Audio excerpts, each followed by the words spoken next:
Look at him. He's up here like he's doing a fucking interview. So now the guy's too busy coaching, so he can't talk on the phone no more. So my man is standing next to him, putting the phone up to his mouth. So whoever it is, whoever the it is he's talking to, I assume this guy's parents, can listen to him. You know, you can just hang that phone up and call him back after the fight. Personally, here's the deal. If you was my coach, I'm going to give you all a little something. I'm going to give you guys something real quick.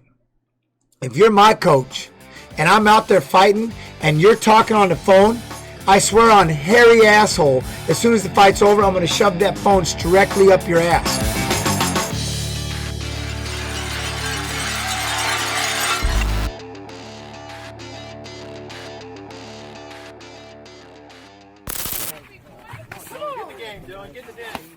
Oh, that kick right there, too.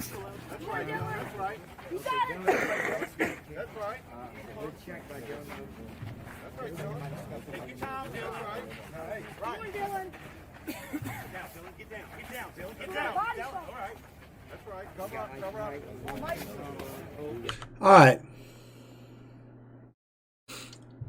Now I don't want to be trying to, I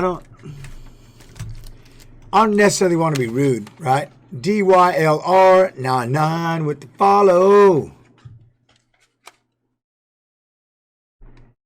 Right, he gets a little slow in the middle. I'm with you, but here's the whole thing about this. All right, I'm gonna take it back a second. All right, I'm gonna go back. We're gonna go back a moment. Now I don't try to be rude because anybody out there and you're trying to fight, I get that. I mean, I get it. I'm not trying to mock your skill set.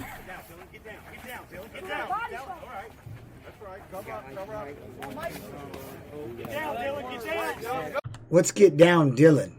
What do you mean? What's get down, Dylan?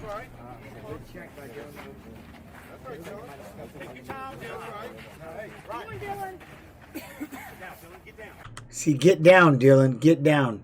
What is get down? Like, get down, boy. Fight. Bite down. Like, is that what he means by get down? I was literally asking that. You know, like bite down. You know what I mean? Hunker down. Throw down. Is that what he means by get down? Or is he just telling him to hit the fucking turtle? Turtle up. Turtle up right now, man. Turtle up right now. I don't get that.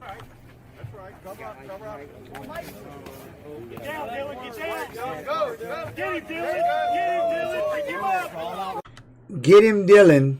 Pick him up. Here's the number one thing. I'm going to go ahead and I'm going to give anybody a good life. I'm going to give you a good ass fighting. Here's fight tip number one.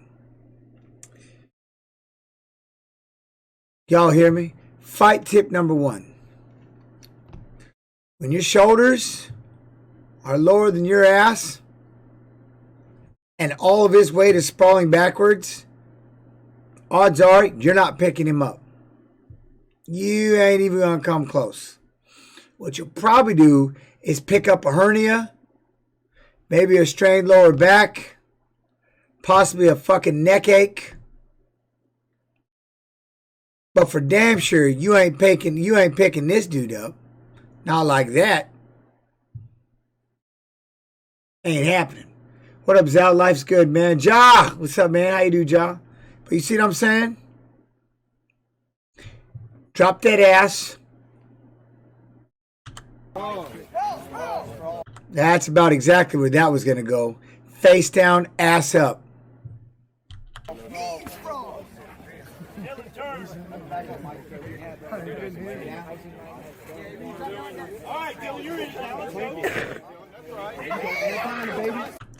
It is a good, now think though, drop, you know what I mean? You drop down, linebacker, drop your ass down. How you taught to pick anything up? How you supposed to talk you know what I mean, pick anything up? With your legs. But if you bend straight over, you're using nothing but your lower back, you know what I mean, to try and pick them up. And the other thing is this, so when you go back to this, and the only reason why I'm not trying to pick on this, I'm not trying to pick, but the reason why I say it, because it's a perfect spot here. Now, again, you see how he's getting ahead? Now, when I'm assuming this kid's name is Dylan, because that's what they keep calling him. If he drives, look where he's driving. Michael Scott 835. Were you in the UFC? Nope.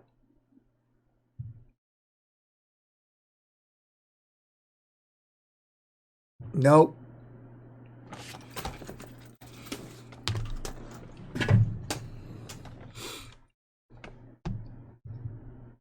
But you see what I'm saying? The way he's driving and his head drives in.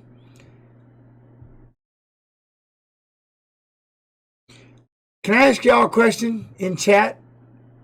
Can I ask y'all a question in chat?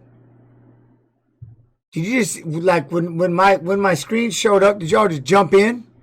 Or did you know who you were going to watch? What is the title of this? Oh, all right. What is the name on the stream say? Like when you pick a stream, doesn't it have like the name of the person streaming on it?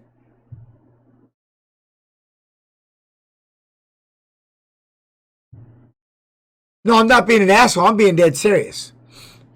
Because I don't see it the way you see it. What I'm asking is, so when you go to the front page, oh, okay. Oh. It's like, oh. Because I'm like, wait, what's my name? I'm like, huh? I thought it said it on there. Anyway. Same time. No, but I'm saying the title, I got to create the stream title. But it does say your name, like somewhere on there that it's your, I mean, I could have made up a different name like Batshit, Goat Piss, Beaver Balls. But I opted to go with my real name. So I just didn't know. I was being dead serious. All right, anyway. So watch when he's driving right here. See, now even if everything is in this kid's favor, okay?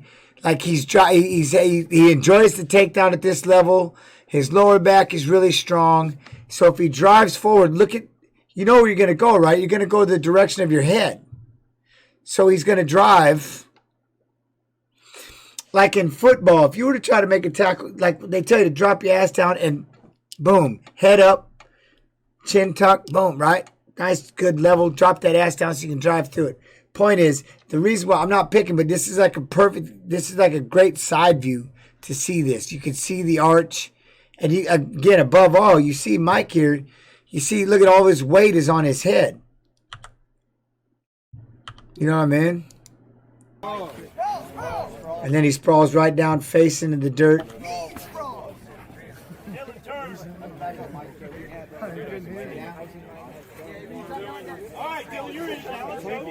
Yeah.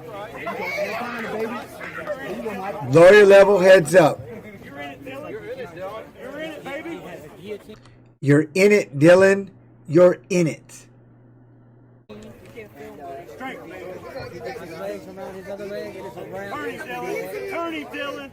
What up, McCracken? Now, Dylan! Now, Dylan! Now, Dylan!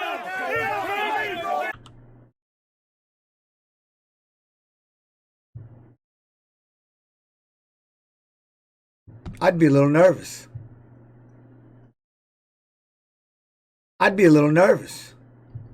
This guy's like, he's going to come right through the ropes. He getting fired up, man. He's on his motherfucking phone. Wait. I forgot, man. I got to go back. We got to go back. He just whips out a cell phone and starts rapping with somebody. I'm good, officer. Show his head on, Mike. Okay, show that wrist. Control it. Pull that head down. Pull that head down. Don't give him no space. Hey, I know everybody's excited. We've got to get that mount, boy. Get that mount. Get that mount. Get that mount.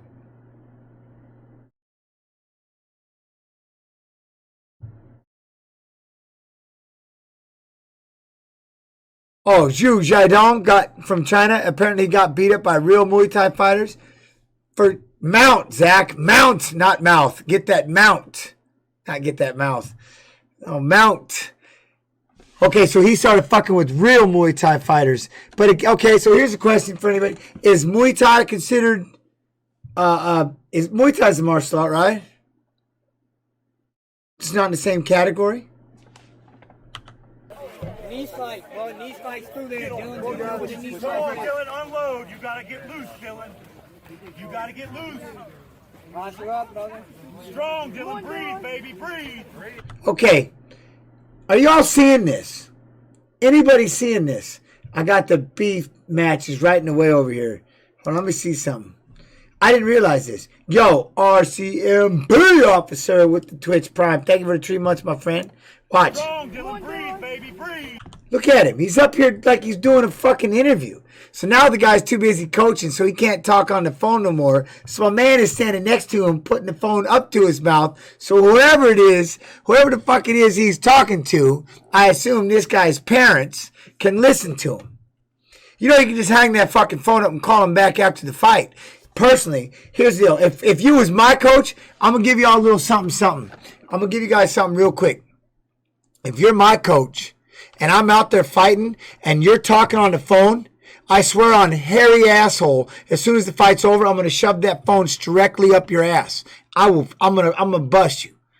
And you'll never be my coach again. You see what I'm saying? This is crazy. So my man hands the phone over to his buddy so his buddy can sit there and fucking...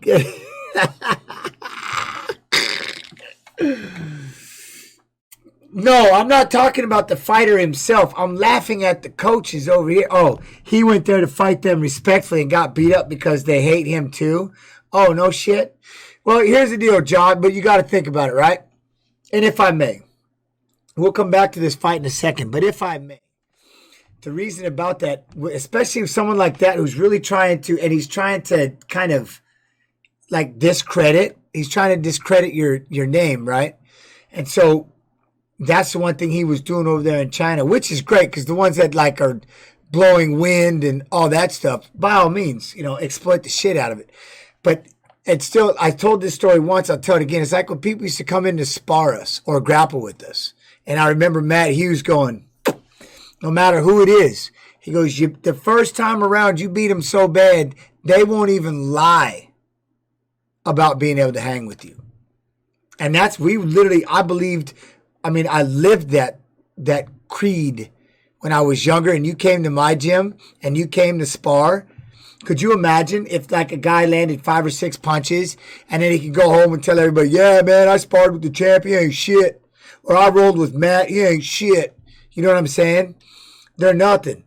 So we had the idea that the first time you go with us, I'm going to put the ass whooping on you. I'm going to put the beats to you so you then find out, so you won't even try to run your neck. You know, you won't even try to run your mouth. So to get back to your point, though, what you're saying here is he got his face broken in some parts of from a high knee. Now, could you imagine those Thai fighters like, oh, this guy likes to go out there and try to rip on everybody. He tries to exploit him so even if he was able to even hang with one of those Thai fighters, you see what I'm saying? The coaches would be pissed off. So if that dude shows up to your gym, you know what he's there for. He's there to discredit you, right?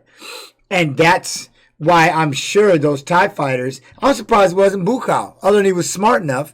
But that's probably why they said, hey, fuck him up. And then if he wants to come back, then we'll teach him. You know what I'm saying? Anyways, I kind of went on a long rant but I do remember that on my end. I remember, like I said, when people would show up to the gym, because one time I did go light, and the guy was literally on the underground forum saying I wasn't shit, that it was easy, and all that stuff. And Matt, he was like, I told you. He's like, I told you. He goes, that's why the first time I submit the shit out of him, choke him, whatever, until then, you know what I mean? What's your secret sauce to success?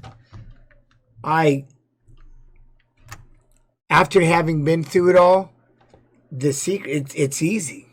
Because even I couldn't keep up with the secret sauce after a while. But the crazy thing is this, to be a world champ or at anything, okay? And I learned this later on. I used to think that I can't hang because I'm just a dumb fighter. I can't talk business. I can't talk, in the work industry. I'm just this dumb fighter, whatever. The point is, a champion's mindset is a champion's mindset. Point blank, period. There's no ifs, ands, or buts about it. And what that entails is, you have to love it. You know what I mean? Heck yeah. I appreciate it. But the one thing that has to step out is your base knowledge, right? You have to take the time to truly understand what you're doing.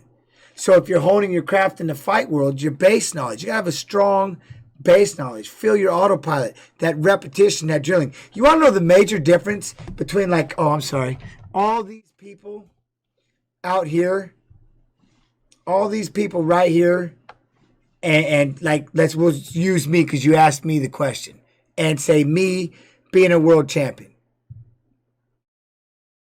We all started out the same. Some of us put mild effort into it and train a little bit and get out there and try it. Some of us see what we see on TV and we try to mimic it and yell it, but we don't really have an idea. Some of us have watched this on YouTube and thought, I can do that. And some of us said, I'm going to eat, sleep, breathe, and dream becoming a world champion. I'm going to train 12 hours a day. I'm going to diet 24/7 every day. I'm going to sleep. I'm going to, you know what I'm saying? I'm going to, and that, look at Striking Viking, my little partner that's fighting now. You know what I mean? And watch. And since I've met Striking Viking, who has the fastest knockout, by the way, in Streetbeefs, since I've met him, I've watched his mindset change where he's addicted. The man's making weights. He's creating his own gym. He's having no fucking excuses. And he's putting in the work. Once you sharpen the blade, I can adjust your direction. I can give you little things to build on. But heart, determination, courage, the drive, the willingness, that's on you. The conditioning and the guts, that's on you. There has to be, you know what the natural talent is? The ability to wake the fuck up and go past those urges that tell you to stay home. Those urges that say, go kick it with your partners instead of going and running. That's the talent. That's the talent. That's the natural talent. The natural talent gets you the fuck up every day and puts your priorities in the proper direction. You know what it was like in college getting made fun of? Like I used to work, I was a bouncer till 2 in the morning, and I was a bartender and a bouncer at a club. And then at 2 o'clock I'd be done, so I'd have to close up. So it'd be about 3:30 when I was done, and I would put on my suit. Sometimes I ran in the sauna suit, and other times I'd put on my sweats, and I would run 7 miles home. Because it was the only time I was going to get to jog. And then I still had practice in the morning before I went to school all day at junior college, and then I had practice in the evening, and then I went back to the, you know what I mean? I went back to work. The reason why I'm saying is, I mean, you know how easy it would have been to just be like, well, I worked all night. I'm going to sleep. Fuck it. I'm going to skip school today and I'm going to sleep. And then I'll go to work tonight. And then my friends come through. Let's have some beers. Yeah, fuck it. I'll train later. Yeah, fuck it. I'll train later. I don't know why, but for the most part, yeah, fuck it. I'll train later. Always a second. Like people used to ask me in college, hey man, come out. You want to come out? Let's go out tonight. Let's go do this. I'm like, all right, I will. You got to come to practice with me at 6:30 in the morning. Do you think they were there ever? Or how I used to get made fun of by my brother, my middle brother, for you know, sitting there running and training all day. He's a sucker. And I'm like, how bad do you want those tickets now? He's like, man, I wish I'd have went with you. You know what I mean? Now you got everybody, all them saying people, hey, can I get tickets to the UFC? Can I come with you to the UFC? Can I be a part of what you do in the UFC? It's called, Dan Gable said it best, it's the lonely hours. It's not talent, it's the lonely hours. The hours that it's just you out there doing the things for just you. And that's in anything that you do in life. There's going to be times where it's going to be just you doing something for just you. And that's when you know that you love it. And that's when you know that it's your passion.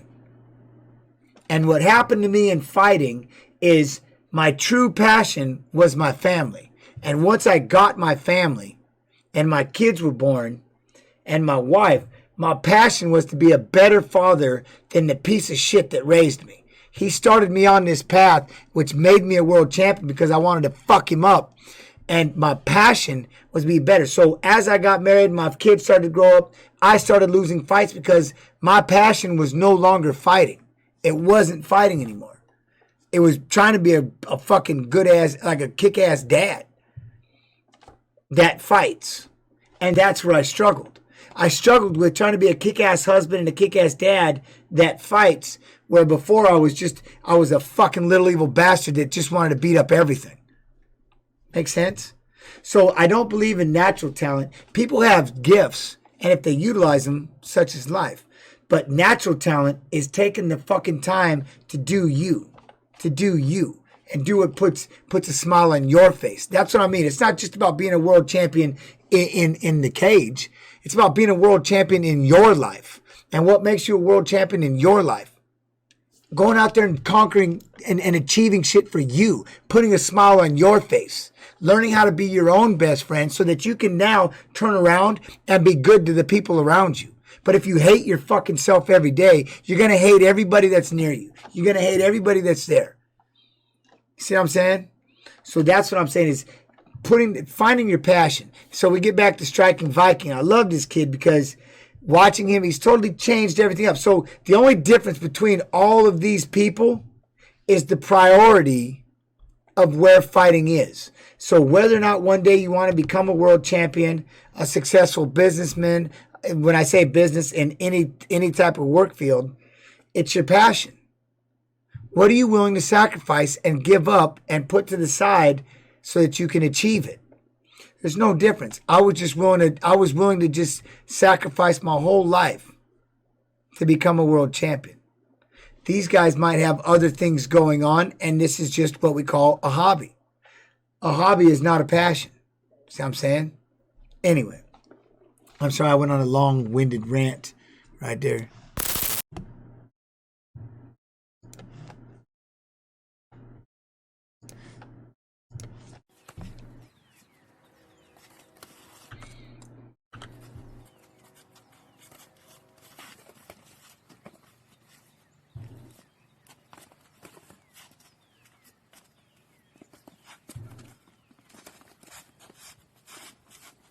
All right.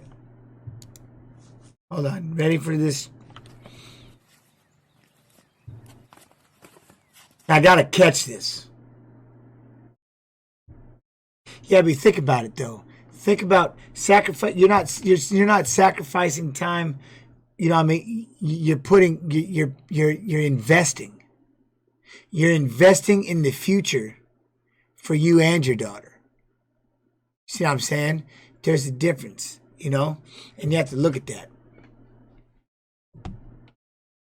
You're investing. Okay, now you see how you block like that? You see right here? Striking Viking. What? Look it.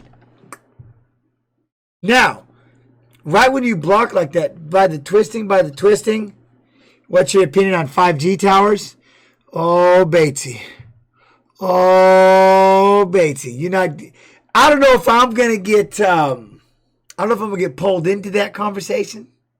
I'm a huge Kimbo fan. I love Kimbo. And yeah, I do. But Snoop will probably come up in this thing here in a minute, and he'll jump in. I'm sure he'll have a, like I said, if you got, here's the deal. Normally I don't even stream on Monday. So if we want to turn this into a conspiracy day, let's fucking go. Let's go. You know what I'm saying? We're fucked, aren't we? In what aspect? You know what I mean? I'm not an expert, but I'm going to teach. Hold on, Striking Viking. Okay, you see how you roll? Punch. See how the body twists, all right? See how we twist? Twist right here. There's your roll. Guess what you do with this left hand? Bam. Twist, bang. Bring it back. There's your guard. Boom. Literally like if you had a sword and shield. Shield. You know what I mean? Shield. So, bam. That's what's going to help you load right here. The reason why I say that, see, look at the punch afterwards. Look at the punch afterwards. Now I do understand. Here's what I don't like about people if they do quote unquote go light. What happens when people go light? Now I'm not saying be a dick. I'm not saying bite down and punch hard. You know what I'm saying? But when people go light, they tend to they throw punches like this.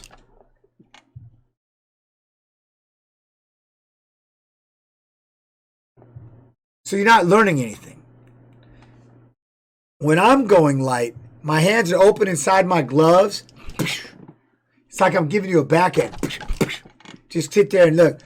But what I want you to see is, look, full range. Full range, full range. In fact, that's why I say when you're sparring and playing and drilling, over-exaggerate. Over-exaggerate. That's why when I was sitting here, look, twist, straight out. Twist, straight out. Over-exaggerate it, because as we go live, we won't throw 100% of that. Does that make sense? By the way, y'all, Striking Vikings in here in chat, so that's why we're breaking this down. I'm good, 420. What's going down, man? You all right? China sees and hears all. It does. It does. In fact, I heard something today. We'll bring this up. I will bring up something. We'll all have a question here in a minute. But, all right. See, I got 10,000 things happening. I'm like all excited. Like, I'm excited to stream today. I don't know why. All right. God damn it, thing. All right. See what I'm saying? Big Bone Trout, what's going down? Number 2. When we're throwing from the same side. Remember? Boom. Reset. And then throw with the hand. Over-exaggerate again. Pop, catch, throw the hook. Bang, catch, throw the hook, right? Jab, catch, throw the hook on the same side. What I'm trying to get you to avoid is, again, by over-exaggerating when you're doing this, boom, literally take the time to go through the motion, because if you go like this, in a live situation, you're going to go like, you won't even throw either one of them, right? So jab, reset, load on your leg, throw the hook, same hand, bang, okay? So I want you to over-exaggerate. I really want you to twist more with your body. See, you block fine. You're a Viking. Block with the shield, strike with the sword, right?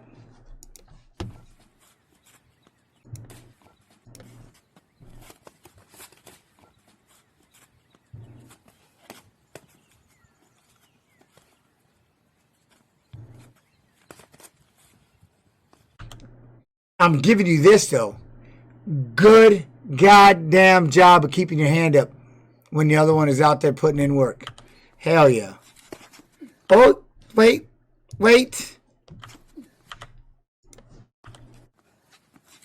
There you go. What in Sam fuck? What the shit? Alright, I don't know what the hell.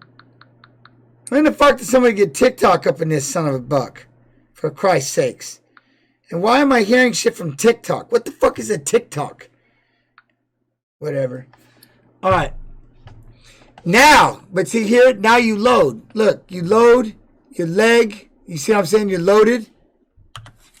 Woo! Oh, no. You should have brought that back with the hammer. Boom. And now, see how the arm, you're taking the arm back, turn the body. Hook, turn the body, and load. Well, I'll get you cranking. Look at, see, arm punch. I'll get you cranking, believe this.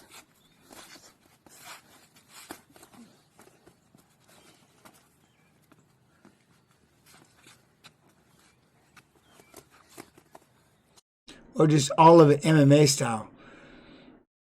You know, I mean, personally, if there was one to learn,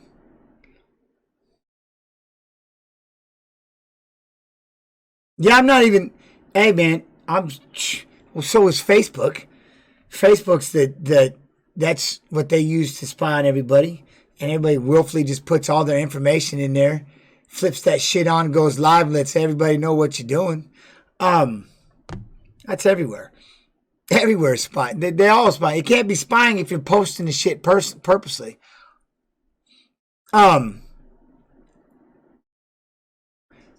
What do you think? So what do you think a beginner should learn? Anybody? What do you think a beginner should learn? Specific discipline like boxing or just all of it MMA style? Problem with all of it MMA style is that's exactly what's going to happen. All of it MMA style. You don't know what you're really going to be learning. I can't put you like, unless you have somebody that's putting it all together and giving you kind of a platform. Like you got striking classes this day, ground classes this day, kickboxing classes. You know what I'm saying? Then yeah, I mean, play with all of it for sure. You know what I mean? That's 100. It just depends. But if you just, what I mean by that is, if they're just diving you into an MMA class and you're just doing everything goes, you know, striking, wrestling, grappling, that's, to me, no. Absolutely not. That's like at the end of the week. That's like the dessert tray at the end of the week. During the week, you worked on your boxing 2 days out of that week. You worked on your wrestling or your grappling 2 days out of the week. And for fuck's sakes, all 4 days, you worked on your conditioning and your lifting 4 days out of the week. You see what I'm saying? So I guess what I mean by that is, if that's what you, if you go to an MMA gym, make sure that they're doing that. Don't just let them throw your ass into an MMA class and watch all the older people get their rocks off by beating up a fucking new kid. I mean, that's just stupid.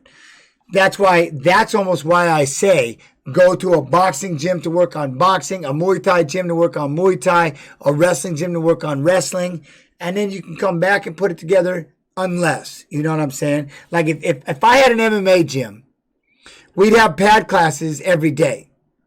And we'd have wrestling classes or grappling classes every day.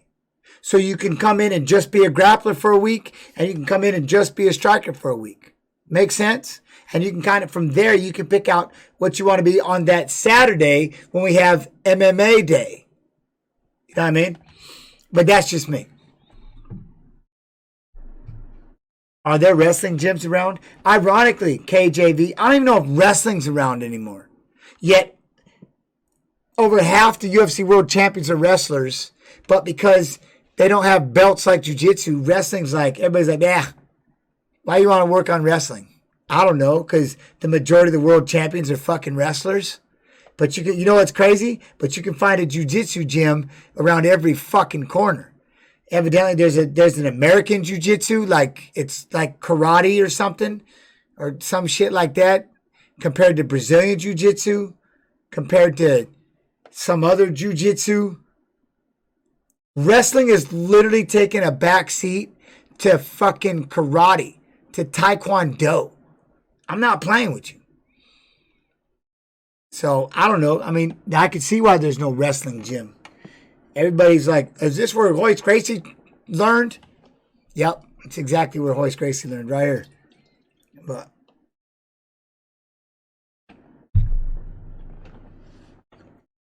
I wish you could learn wrestling. And again, that's the thing. If you have like I said, if you have a legit gym, be immaculate with the 27 months. Jesus Christ, am I that old? Thank you, Bima. TY. What I'm saying is, but that's one of the things is, that's the idea. It should have a little bit of everything. You know what I mean? And that's where, like for me, is I'm just going to build a facility. And then the wrestlers can come in when they wrestle. Grapplers can grapple, you know what I mean? Wait, are we still under a stay-at-home order?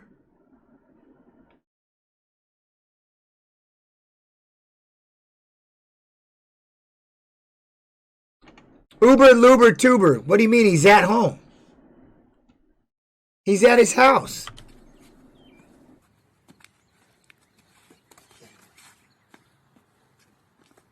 What do you want him to do? That's what I was talking about. That's what I love about this kid. He's building his own fucking facility. He's so hungry to learn. He's so ready to learn. He yanks his family out in the yard. You know what I mean? He's out there rolling with, he's created his own spot. There's a twist. There's a twist. What up, Australian? Oh, he said his gym. Oh, did he? What gym? Whoa. Yeah, man, I was defending you, you son of a bitch. Fuck. What gym? Twist the body. Twist the body. You're at 1:35. Oh my God, the accent.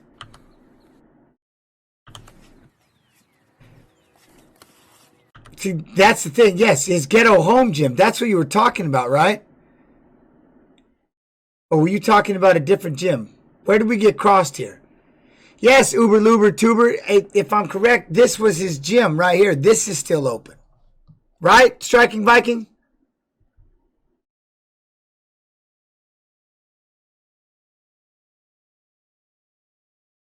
What up, JCV? How you do? It's like they don't hear it. It's like you got to wait for half an hour for him to give. Yes, my home gym. See, that's what okay. So now I'm back to defending him. He made his own damn gym. He's got his own gym, man. He did quarantine. I have a gym. I've got a gym. I've got my bag up in the back here. I just don't want to build the place up. I just don't want to stream it. I've got my bags hanging. I'll put dents. My son, and you know it sucks? I can sit there and work the pads with my daughter and my son because they are part of my quarantine. Just saying. All right, so the big thing though, Striking Viking, twist. I see you playing. I see you playing with it. So what I need you to do, and this is going to be different than sparring. I need you just to bounce out with your partner, twist, boom, reset, boom, reset, and just work on the repetition. All right, and just twist that body the whole time. It looks good though. I like your progress. I like that you started twisting more. I see you figuring it out. And again, yeah, I mean, you're working hard, so I like it. But twist that body. Put your weight on your legs and throw, yeah? Put your knee in his ass and fucking posture up. There. Now that, okay, one, he's talking on the phone. That, he just gave the best advice for this guy, my man. Strong, Dylan. Breathe, baby. Breathe. Yes, he's also the fastest knockout in Streetbeefs yard. Uber Luber Tuber. Put your knee in his ass and posture up. I got you, Striking. But look, you see how I'm just twisting? Even if you're sitting in a chair, here's something here's another thing for y'all. If you want to drill something without using your legs, and this is why, like, the one thing I am coaching right now and I am teaching, and you could do this real quick, even if you're sitting in a chair. Separate your legs from your upper body. Because your legs, like sometimes, man, when you haven't been stretching enough and shit and you got pains, sometimes I used to say it feels like my legs are running one direction and my body's going the other direction like a cartoon, right? So what I'm saying is twist. You can sit in the chair, reset, boom, reset, come back, here, twist. I'm sitting in a fucking chair and I'm showing you exactly how to do it. You can teach yourself how to punch, boom, set, bang. I'm sitting in a chair and I'm teaching you exactly how to punch. No, Mo Lil Banks. No, you won't beat me. You won't beat me. You won't even think about beating me. In fact, you're so fucking pathetic about beating me, you have to create some anonymous account to let me know you'll beat me. So no, you'll never beat me. You're not good enough. You'll never be good enough. Step the fuck off before you get banned. Anyway. Yes, I've had that kind of morning. That kind of morning. Why does nobody ever just run in and throw bombs like in street fights? I don't know. I would. It works. Yeah, I mean, it works. Yeah, for sure. I'm going to trust a motherfucker that's hidden behind some kind of, some anonymous name. For sure. Trust me. Trust me. My name really is Malgliblinks SS. Fucking stupid. Oh my God. You know GSP. Well, then that really fucks with you. Because I know GSP. And you can't even spell uncle, you dumb shit. Nice job on that fucking spelling. He's my uncle. I'm sure GSP is proud that he's your uncle. He will beat you ass. Yes, he will beat you ass. He will beat... What are you, fucking 6? Oh, man. Jesus Christ, man. You can't spell. You can't do a fucking thing. You gotta go. You're so stupid. All right. Anyway. Now, punch, Dylan. Work.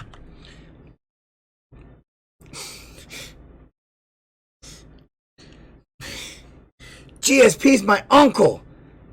So you go into a chat that's watching fights and you start running your mouth. I'm sure they reek of absolute fucking pride. Just pride.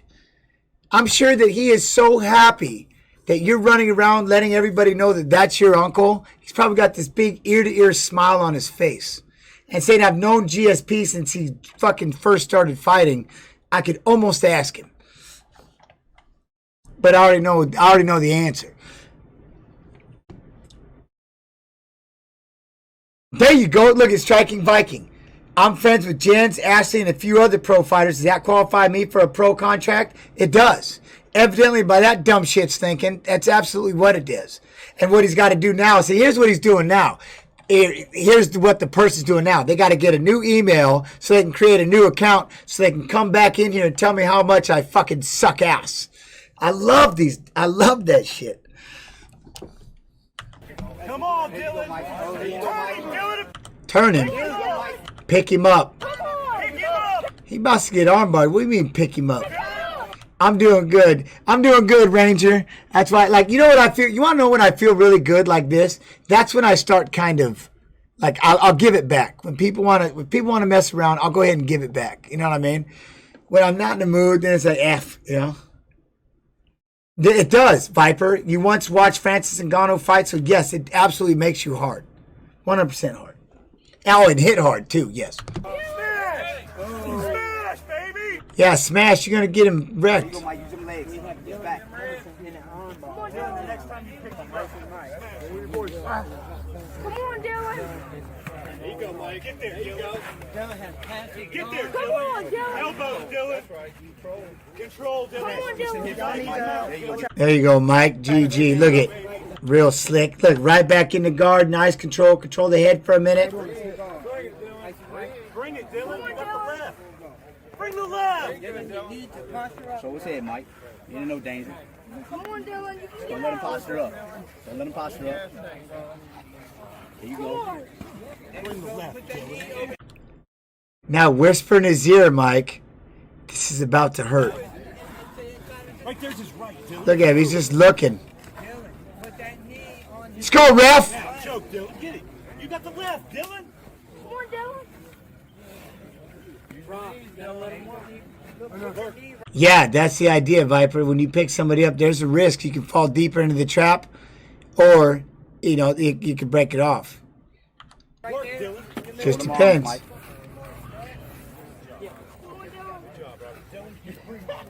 Dylan, come on. Yeah, Dylan. Keep breathing, Dylan. Come on, Dylan. Keep breathing. And the craziest thing is, look, he's on the phone, but he's not recording it. He's just like listening to the action, right? No, Tam, this is just me watching. This is my Street Beefs. This is what I do. I love. I'm with Streetbeefs, and I'm just watching the fights. Yo, Mr. Finkus, here we go with the follow. TY, Mr. Finkus.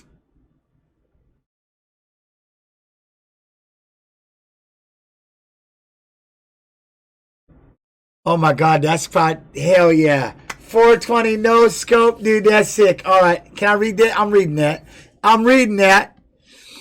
I work in a hospital and I found a rectal thermometer in my pocket today. Some asshole must have my pen. Oh, that's awesome. I quit. Come on, Dylan. There's no time, baby. You got all day.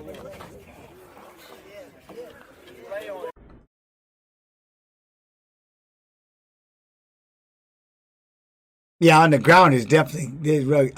What up, Viper? Does having longer arms benefit you compared to shorter? I mean, I'm 6'4". It depends, because I know a lot of people who have reach and don't utilize it. You know what I mean? Icy Mike is the business. Yeah, he's cool as shit, right? I like him. But if you know how to, just like if you know how to use your in game, you know what I mean? You know how to get inside with your short arms and blast and blast and blast, slipping outside. So it just depends, you know what I mean? But that's the deal, is you got using your long, it just depends. Again, you see the long fighters, but they move too close and stuff like that. Hey, that was awesome. That was awesome. But you know what I'm saying? And so if you utilize your range, then it's perfect. Because if you know what to do with that reach, good God. You know? So it just depends on your style and how you stick with it. So far, this dude got on top, and everybody keeps calling Dylan all around the ring, and he hasn't really done shit. Where does Dylan come from? Does anybody know? Why does he have such a following? Because this mic right here, this dude's a bad motherfucker. Dylan, you got to put it on him now. Come on, Dylan. Work, Dylan. Come on, Work. Dylan. You got to work. They're going to stand you up. You got to There you go, work. Mike. Come out. Get out. You guys come out. Turn towards him, Mike. You're gonna be stood out. Ready to block all day. Come on, Dylan. Work. Did he just say, my man's been trying to get this thing stood up the entire time.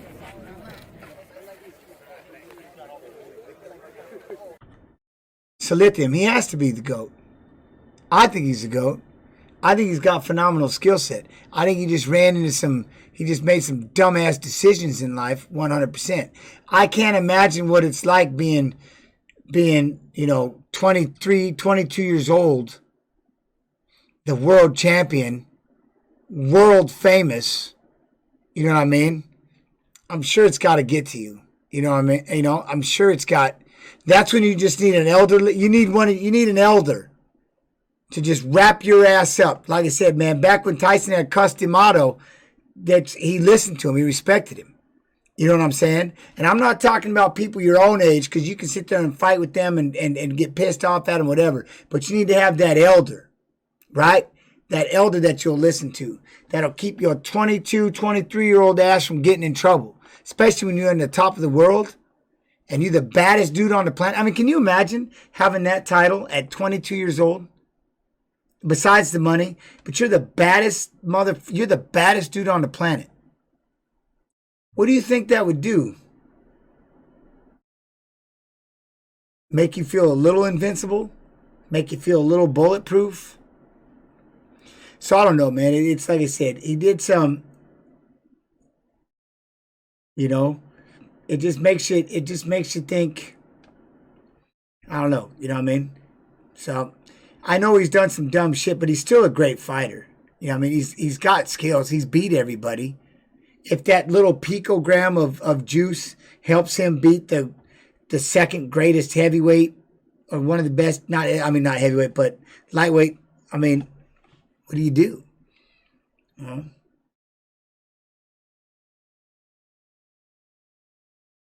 He goes scot-free. Oh no, I'm not saying that he really. I'm not talking about now feeling invincible. I was talking about when he first got started. He's had a shit ton of shit now. No, don't get me wrong. You're way too old to be messing around with that shit now. I'm talking about in the very beginning. You know what I'm saying? Which kind of started him off on this path of whatever he's going through. You see what I mean? I'm sorry. I didn't mean giving that same. I'm saying in the very beginning. That's how his path started. So that's why, and he hasn't been making smart choices since. He just needs that old motherfucking uncle, or the grandpa that ain't afraid to smack him in his head, that he'll listen to kick him down some knowledge,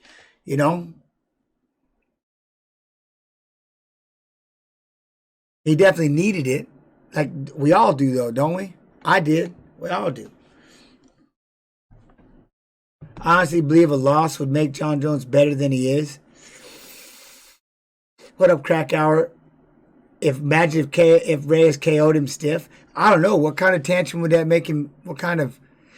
If he's acting like this and he's the quote unquote king of the world, what do you think he'd act like if he got derailed a couple times? Holy fuck. This is about to suck for Dylan. This is about to really, really suck. There you go, Mike. Come on out. Come on out. His arms don't get tired there, Mike. Come on out. Come on out, Mike. You got it. Because see, look at this. And he's got a corner telling him, hold on, Dylan. No, Dylan, let the fuck go of this. This is going to get you in a world of trouble. Because when you do, unless you can somehow muscle his ass all the way over, when this does slip out, this guy's going to have probably have his legs in on the back of you and is going to dish you a beating for sitting there holding on to his head for too long. Don't listen to your corner. In fact, never, ever, ever, ever, ever, ever, ever, ever, ever, ever listen to that corner man again. Ever. Let go.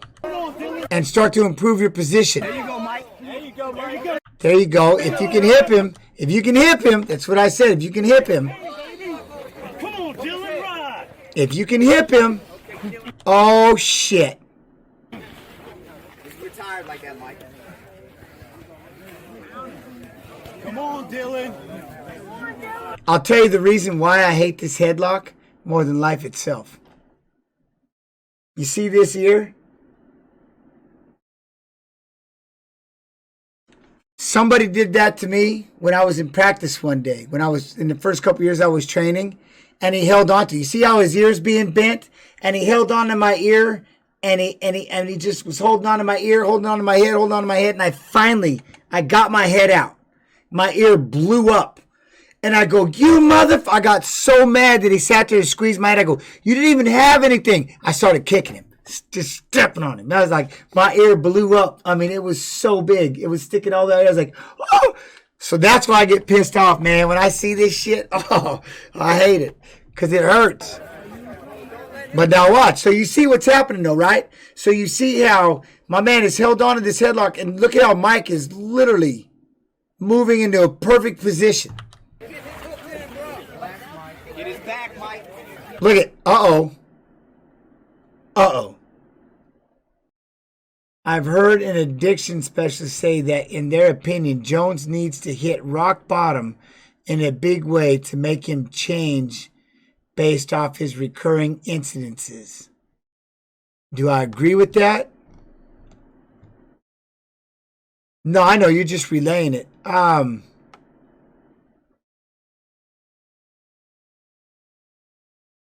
Yeah, I mean, yeah. That's what I'm saying. I'm not sure what makes anybody change. If it's just who they are, you know what I mean?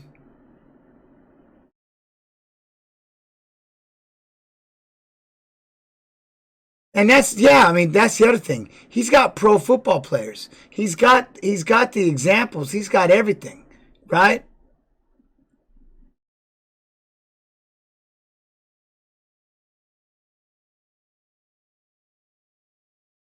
I don't know. See, that's a tough one though. It's hard, right? I don't know. I mean, I don't know about the addiction side of it is,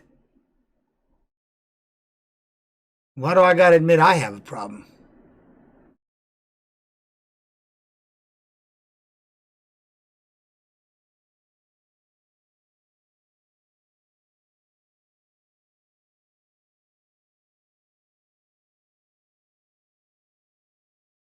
But to go back to the addiction thing, I'm sure something will.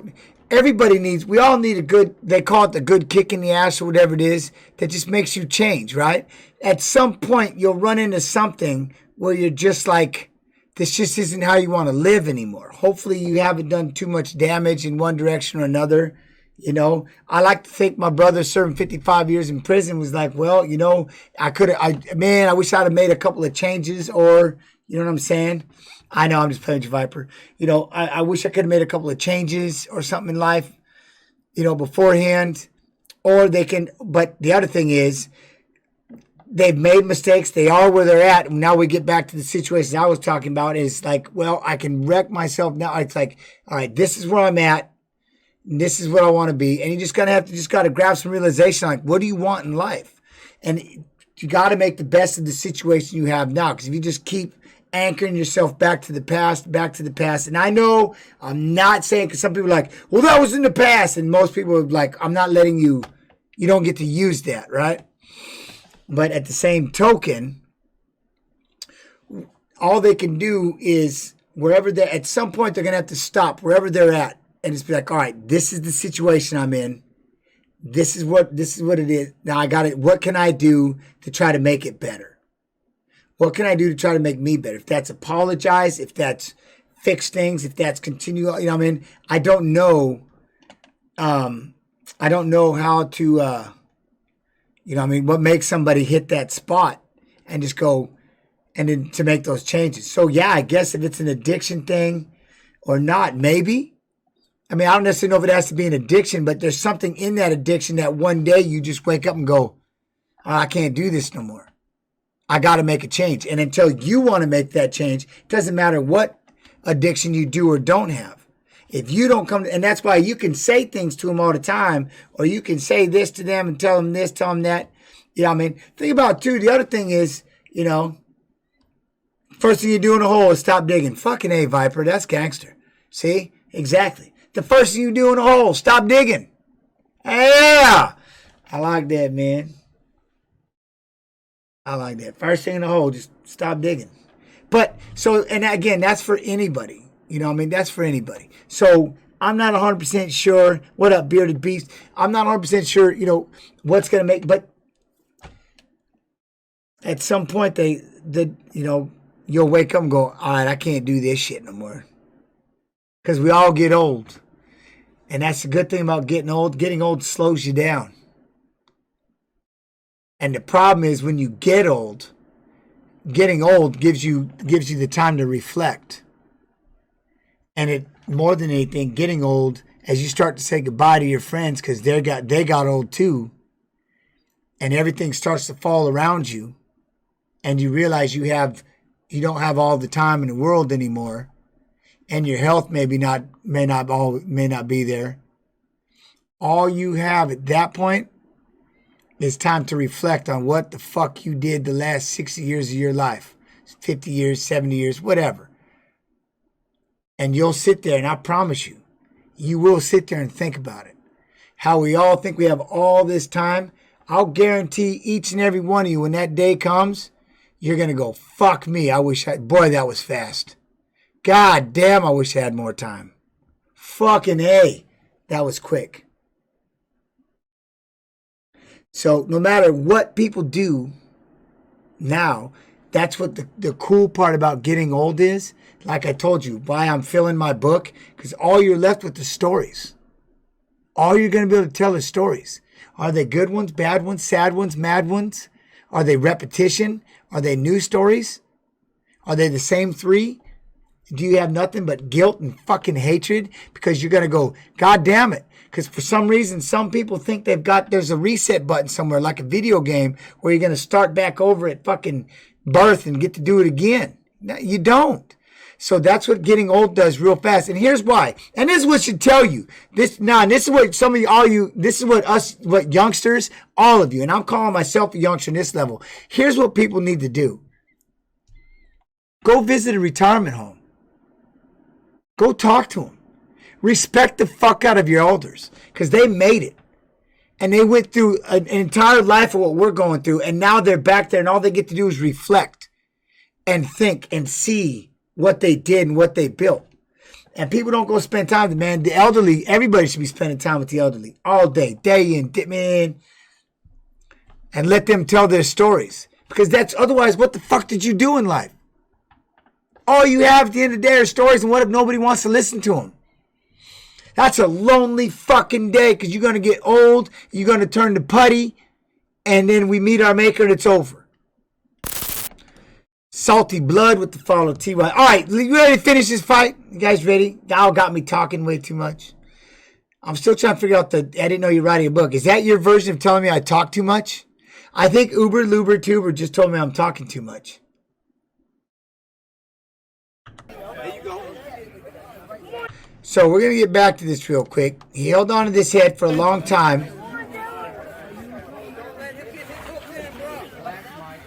My grandfather, the strongest man I ever met, and when he had cancer, he broke down in front of only me and said, I don't want to die. 6 months prior was the healthiest 74-year-old ever. Yep.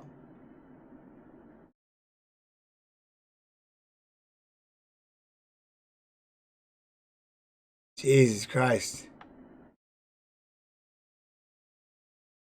Oh, yeah, no. Oh, I'm sorry. Uber, no.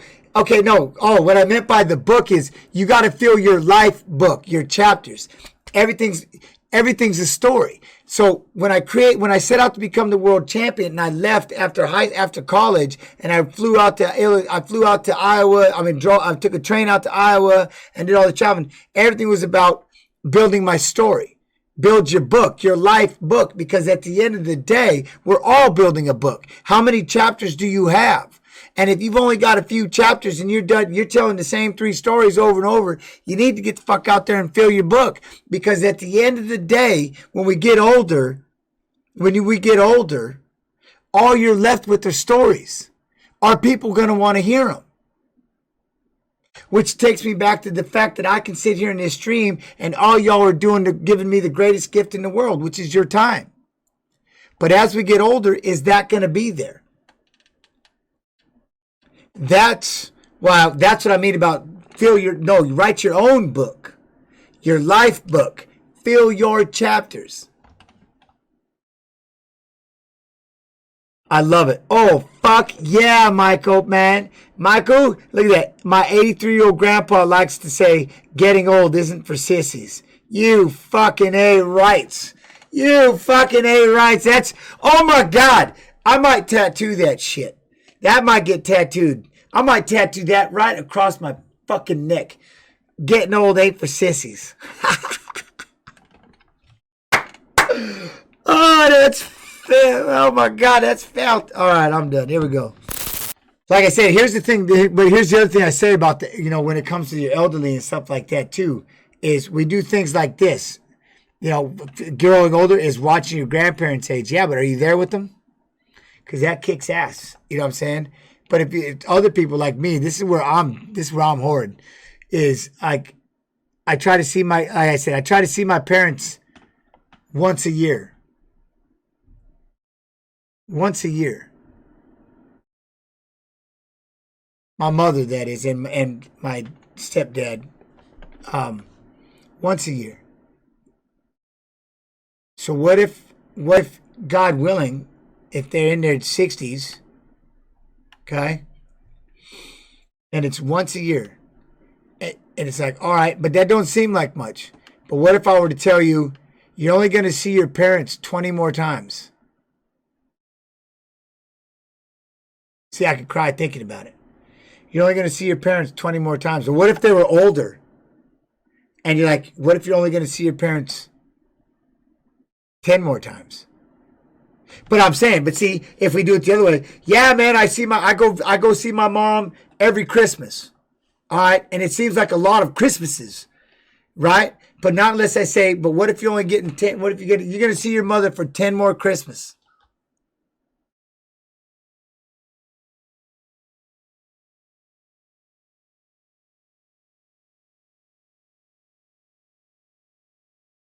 See, now all of a sudden it changes. See, here's the deal. I call my mom every day. Every day. For no reason other than say, hey. But do you see what I'm saying? It's how you look at it. It's how we prioritize time. We always tell ourselves we have enough time until something gets brought up. And then all of a sudden you're like, holy fuck. Shit. You know what I'm saying? And it's like, well, okay, but then again, situations have us living here, situations have us there. It's like, that's the thing is, that's the part is, it's like, man, I got 10. I'm going to see you next year. I'll see you next year. But then if you put it down there and you're like, you go, 10 more. You're only going to see your parents. When you put it that way, it's like, fuck me. I'm only going to see my parents 10 more times. I mean, it's like, wait, what? You see what I'm saying? So anyway. All right, here we go. So he's wiggled his way around. He's covered in dirt. This guy still won't let go of this headlock. Let's see what happens. Oh, fuck. Are you serious, Tam? My mom passed away a few years ago to cancer at 52. Fucking ass, man. I'm sorry to hear that. Man, I'm sorry to hear that. I told y'all how my father died, right? I haven't made like mad announcements, but I talked about it once. My father died a year ago. Was it a year now? 2 years now? I think it's been 2 years. Pissed drunk, passed out on the floor. And he left the fireplace door open. Sparks hit the floor. Lit his ass on fire, man. Blew his fucking skull open.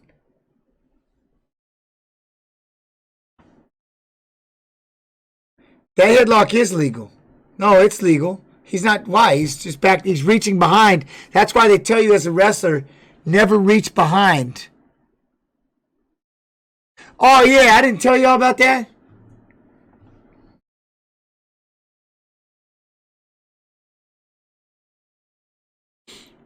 Don't be sorry. Yeah, so, but I kept it a secret. I kept it for a long time. But I remember, like I said, I got the phone call. Yeah, I got the phone call. I got the phone call. And I said, and they said, yo, this is so-and-so from the coroner's office. I go, ooh, fuck all that. And I apologize if you've heard this story already. So I'm like, fuck all that. I go, no, man. I go, I'm in public. I'm in public. And I started crying and like, my wife's like, get the fuck out, get out of here. So I took off, running. And then, so the coroner had to tell me what happened. It's like, look, I know who you are. I know your story. Big fan, Jens. By the way, I'm like, thanks. Because I know the story. I know your story with your dad, and I'm like, but she goes, I had to call you. And I'm like, why? Because you're the only phone number he had in his phone. Because he and I became friends a year ago. And I told him I'd talk with him whenever he wanted to call. And that's how, and we left it at that. And so, like I said, when I got that phone call and I called my brother Abel, and the first thing I said to him was, it's over. What? I go, the story's over, man. What? I go, Dad's dead. And so it was at that moment. So it was 2 years ago. So at that moment, I realized, it's crazy. Because if it wasn't for him, I wish I could wake him up and thank him. Because of my hatred for that man at 16 years old, when I said I was going to get famous and tell everybody about him, look at the life it gave me. I listened to my brother, who's serving 55 years, fucking crying, whining about it. My dad, whatever, dude. And that motherfucker, they ain't for him. But I was like, you know what? If it wasn't for that hatred, I wouldn't have been, look at what I got because of it. My drive was to be a better person than him because we have the same name. I'm Jens, he's Jens. And when I wanted to be Jen Shamrock, Bob Shamrock said, no, just change your name. I go, what do you mean? He goes, just change what it means. So Jens Pulver doesn't mean alcoholic, wife-beating, fucking kid-abusing chump. It means UFC world champion, kick-ass pops, cool-ass streamer, hell of a shit talker, whatever. But it means something different, right? So, yeah, the story ended. You know what I mean? The story ended. 2 hours later. All right, now let's finish the backyard. 2 hours later, by the way.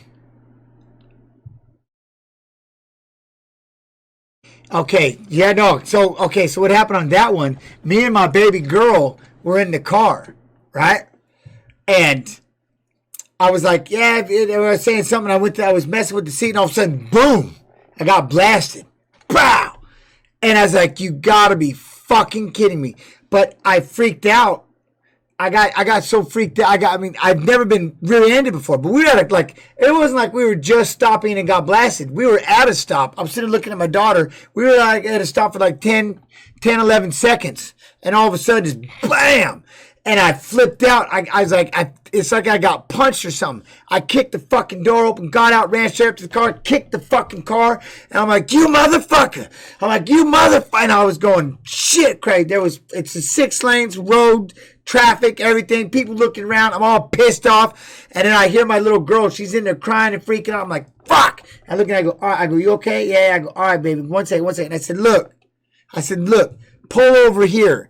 Get out of the turn, take this turn and pull into the Target, right? Or it was the Chick-fil-A. I think it was the Chick-fil-A. I'm like, just pull into this Chick-fil-A right here and we'll swap information. I pulled into Chick-fil-A. His ass kept on rolling. Zip! Gone. It's like, fuck. Of course, then my wife's like, you didn't get his information? You didn't get this? You didn't get that? I'm like, I didn't even think, man. I got hit so hard. He hit me so hard that I felt like I got punched. I got out and I was going to just whoop the piss out of him. Then my little girl started crying. So then I was like, well, she's all freaked out, scared to death. I'm like, fuck. So I was like, all right, I got to be a good dad. So let's get off the road. Because they tell you in a car accident, if both cars can drive, pull the fuck over to the side of the road and handle your shit. Don't sit in the middle of the busiest intersection in the goddamn town, right?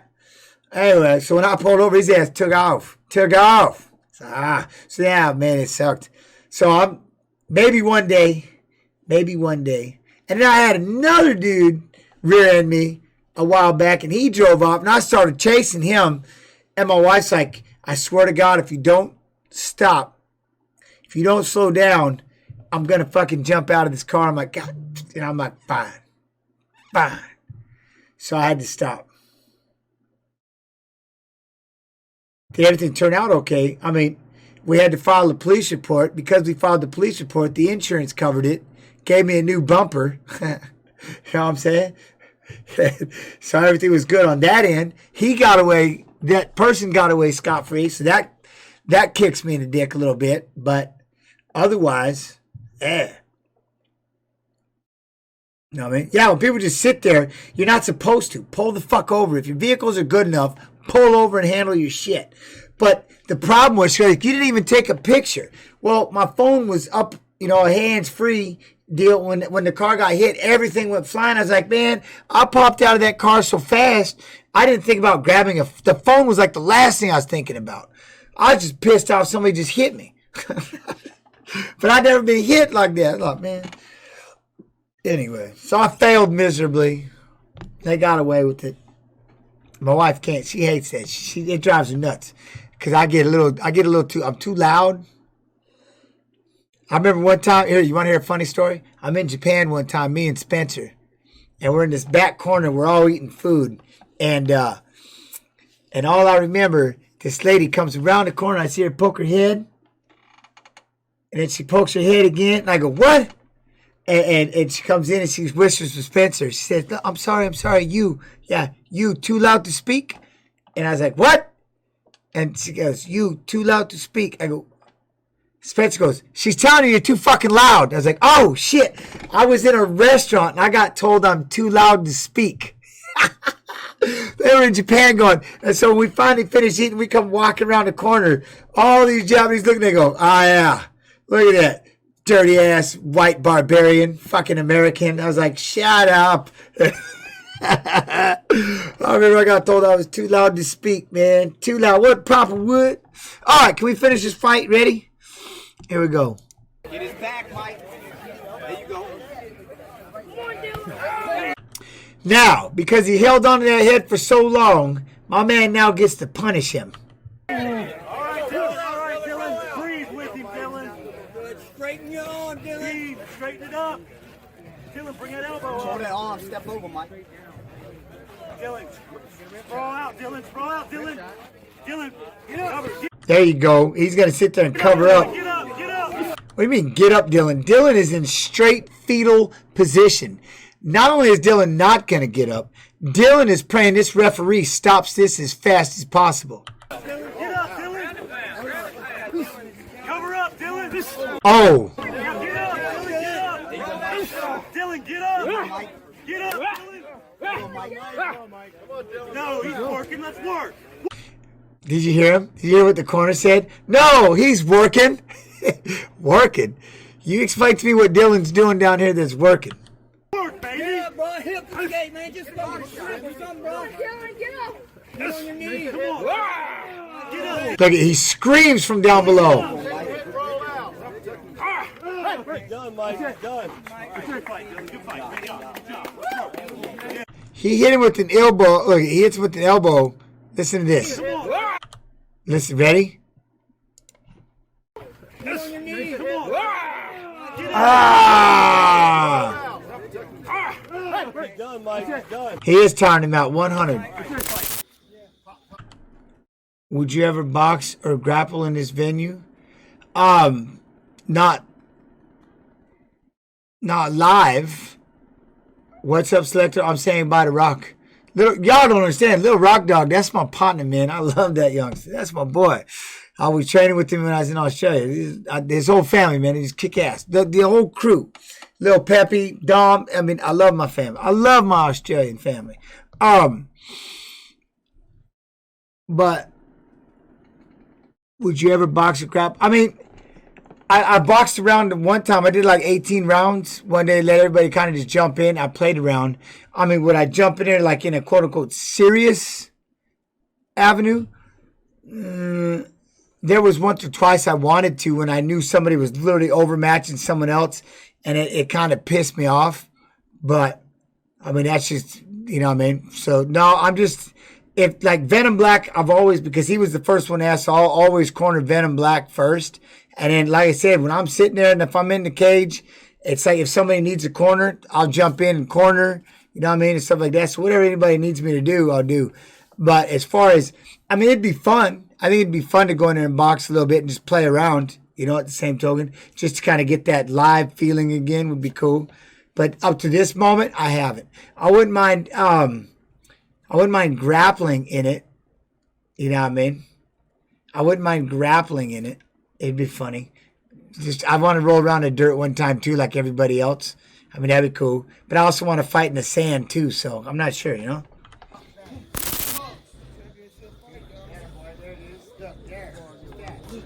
Yeah, do you hear the advice, Tam?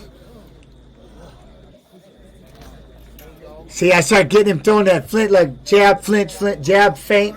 A lot more feints in there. Whoop, bang, set him up. Feints are the key. And that's what I was going to say with you. And, you know, a lot of the Muay Thai fights, you know, it's more like you're just standing there straight up and down, just swinging bats at each other, right? A little bit. But when you start adding in those punches and then finishing it with the kick, and then the last thing you do is you start adding in feints like jab, feint, bang, cross, and just start throwing those shots. Zip, zip, bang, bang, feint, feint. So what the feints do, they'll buy you time, right? Like they're like a filler. And if I'm trying to jab, cross, throw the body, reset, throw the body, you can add in that feint as a filler so it gets them to flinch for that 1 second so you can keep your rhythm, right? So that's the one thing. It'd be cool, like I said, just start working on boom, you know, boom. Oh my God, I didn't even realize I got asked that. That's what the selector was saying about say what. Hold on. Are you into girls crushing watermelons with their legs? There's a video of a girl. Did she not? She crushed the shit out of a watermelon with her legs. That's what, oh man, Hypno. Okay, that's what you're talking about, selector. I was so thrown off. It does buy you time. Think about it. Well, look, jab, cross, feint, cross. You see what I mean? So say I wanted to throw a jab, cross, and I got to load back up and throw this cross, right? Remember, what happens is this. Look, cross. People do this stuff, like they'll throw the hook, and then they just come back like this and try to throw it back. What I'm saying, they don't reset, right? Jab, reset. There's what's going to sell your reset. Boom, reset, and there's your hook. So if you come out like this, jab, cross, hook, right? Now I go jab, feint, I'm blocking, loading, hook. So bang, set, bang. It buys the time. Boom, filler, bang, bang, slip, bang, bang, slip, slip. So how do you sell? That's what you're doing. You sell that so it allows you to set things up. And if you start to get them to bite, flinch, then you know that then now you know it's really effective. Jab, flinch, bang. Or flinch, set, bang. So it's always resetting your shotgun. Can a jab have as much power as a straight? You can let Tam answer that thing, but it's the way that you throw it. Like Pacquiao is real good at that. Like he threw his cross and then load the jab. So it just depends how you load the jab, but you turn your body. See, I throw that cross, and then you can step and turn that jab into a cross. It should never have the same power as your straight. Because remember, man, that's your power shot. That's your kitchen sink. But what it does have is the opportunity to catch a shot you don't see. That lead uppercut, that hook, things like that, that blind shot you don't see, that's what makes that lead hand so deadly. It's supposed to come outside, bam, and pop a hook. See how I disappear from the camera? Bam, and it just comes whipping at the end, bang. You don't see the shot. So it's got its own setup. Plus, it's a range finder. That's the other thing with your jab. It's supposed to be out there to be a little range finder fine. And once it touches, then you can fire your cross. But your cross is like your kitchen sink, right? That's your full house. That's the time to go all in. That's your big punch. You know, and that's the idea, is keeping this lead hand. There's a lot of deadly things this thing can do, and you can put some sting into it. It's not necessarily you're saying it's supposed to be able to turn it over like your power hand, but again, with the punches that you can throw with your lead hand, there's a lot of blind shots, and it's really good setups. You know what I mean? And it's a great follow-up. Hit him with the power shot, come back with your lead hand, because just the whole pulley system of your body, right? The other idea, just how your body pulleys. Jab, cross, bang. Everything's, look, pulley system. Bang, bang. And the more you rip this body this way, boom, you can bring that hook. And now as it comes back, and then you bring that shot again, getting that body moving, you know? There's the jab. Pop the jab and circle. Circle. See, all I want him to do, I just want him to circle towards his jab hand. It's good. Look, I just want him to circle towards his jab hand. He's going to open up. Reason being, if you can start steering him this way, right into your right hand, right? Hey man, see a jab lead hook. It just feels so awkward when you throw it. So you talk about jab, then the lead hook. That feels awkward. Is that what you're saying? Or are you just talking about a lead hook with your you're just talking about just throwing a lead hook. So jab into a lead hook is what you're saying?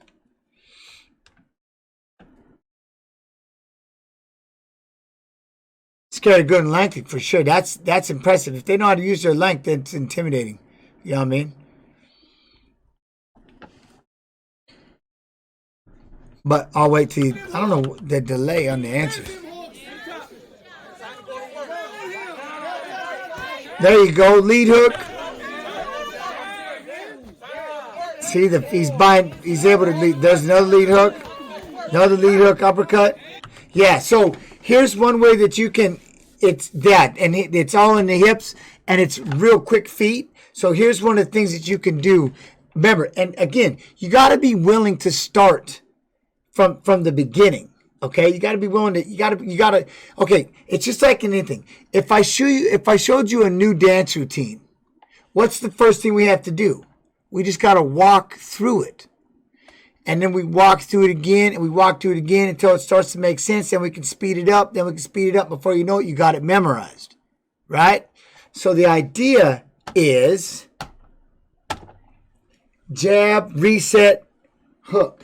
Bang, reset, hook. And over-exaggerate when you're doing it. What I'm doing is like this. When I throw it, and it's like I can feel it locked. I always picture myself shooting a pump-action shotgun. Boom, boom, and I just say it in my head. I'm pumping the gun. Boom, pop. So you got to cock back the fire again, right? You have to. Otherwise, there's no bullet in the chamber. If you don't cock back, then there's no bullet. Okay, bang. Like you're out here now. They're just out here flicking. You're not getting your body behind it. Ideally, so what I'm saying is jab, reset, boom, and then throw the hook. Start off slow. Bang, set, jab, set, hook, set, jab, set, hook, set, jab, set, hook, set, jab, hook, jab, hook, jab, hook, bang. See what I'm saying? Until you can start to cheat up more. Boom, boom. Pop. And then your body's already, look, my body's already leaving. Bang, to throw the hook. So it's just routine. Repetition. And I'm sitting down, so I can't really show the foot aspect. But you got to have quick ass feet. You got to have quick feet, quick hips. Bang, turn. Boom, turn. Does that make sense? So that's what I would tell anybody, though. It's just like in anything. You got to walk through the combination. Then you got to get your feet and your body to follow along with it. And everybody's got to marinate together, get in line, and then we pop it. His short power is absolutely viable in boxing. And the reason is because he knows how to turn his body over. Look, when I'm inside, see, that's why I wish to God I was standing up right now. Because I wish I could just stand up and sit here. Because, see, as I'm standing, I want to punch about right here. Okay? If I can get my hand right here, I'm going to knock your ass out. And all I need is this. Bang. My hands ain't going nowhere. Bang. I'm going to sit right here, but my body, see, my body's going to bang. And I'm going to turn my whole body. And it's going to knock you out. I'm about 6 inches away from your chin the entire time. Bang, bang. But you get on an uppercut bag, and you start and you drill it. Everything's just these little punches, just right here. Bang, bang, bang, bang. Quick shots inside. See, I can't even, I can just feel my body still cranking. So, yeah, I believe that he can do, it's very viable. Short punches are incredible. Amen. The old man can still move. All right. It's all science, and that's the thing. I mean, arm punches won't get you there. Arm punches, you use this, you stay light to set your body up so that you can step in and plant, bam, and then shoot some, you know what I mean, and throw those punches. But your hands are, bang. And then you still got to deal with the shit that they're throwing. And what if they're moving more than you are? What if they're more aggressive? What if they're firing bombs and everything else? You got to be able to block that shit. And it's then like if you're Tam and they're kicking and clinching and throwing elbows or shooting takedowns or, I mean, there's 1,000 things that you can do. But little short punches, again, train it all differently. You train your length, you train in close, the short game, get a good uppercut bag and just line yourself up and just work on these little bank shots. Just learn how to turn over little power shots. And as they start to back away, you can start to slow down and throw a more powerful punch. Kind of. If I was on a bag, we could have all day. That's why I got to build this thing. Not build it. I just got to stop being a punk and hang the bag right here. Hang the bag right there. And then we'll sit outside. Then we're going to see outside. Since I'm going to have the smoker, the grill, and the heavy bag all out there. So we're just going to sit there and we're going to just punch, cook, and stream. Yeah, Andres Tortilla. You got to remember, abs are made in the kitchen, partner. You can do all the sit-ups you want. You can lift all the weights you want. Abs are made in the kitchen. How do I get shredded and get abs showing? I eat too damn much. I eat too much, damn it. That'd pretty much be exactly. That's why I ain't got 6. I got a deuce, and every now and then the other 2 show up. I got me a 4-pack. But I run around with the pony keg for the most part. I'm old, so I just put that bitch into a pony keg and just giggity. You know what I mean? But it's a good, solid pony keg. It's got a lot of power to it. Yeah. I don't think I'll ever see 6 to 8 abs. I don't think I've ever had them. I don't even know if I've ever. I don't know. I mean, I keep trying to convince myself to get that religious with my diet, especially with not training as much. I just can't do it, man. I'm trying. I want to see that body one time in my life before I go into the dirt. And as I get older, it's not supposed to get any easier to get that 6-pack. So I just don't know if I just don't know if I can bring myself to literally do it. It's a lot of fucking work, man. Huh? Nate Diaz is the best fighter of all time. Pound for pound, just as a showman and everything that he's done, I'm not going to argue it. I love the kid. But you know what I'm saying? So that's one thing that after eating strict and fighting, do you let yourself have more freedom now? I do. Ironically, the other thing is I just don't burn the amount of calories when I was training 8 hours a day. See, meal prep is hard at first, but see, there it is. See, my man hit 7% body fat weighing in one time. See, and that's it. So, Tam, see, what happened was, number one thing you guys need to do, and I would implore anybody, I would tell you this is the first thing you need to do. And only in training camp did I do it. All of your meals are made at the beginning of the week. Calories consumed, calories burned. That's how you lose it. But you don't want to be walking in wondering what you're eating or how you're eating or what. You look in the fridge and then it's like, I'll grab what's easy. You got to. See, that's it. See, look, my man. You got to. So start doing that meal prep and it'll help you. It's part of your routine. That's what I'm saying with a lot of people. It's not just lifting weights and getting in shape, man. The diet, the sleeping, the training, all of it all goes together. And that's the one thing is, what?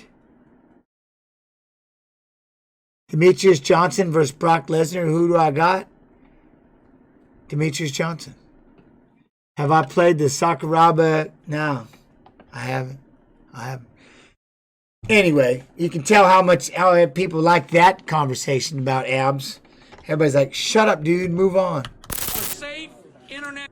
Can you give your best street fighting tips as far as strategies and combos you would throw? When I say this, I absolutely 1,000% mean this. The number one strategy I would tell you is don't. Literally, don't.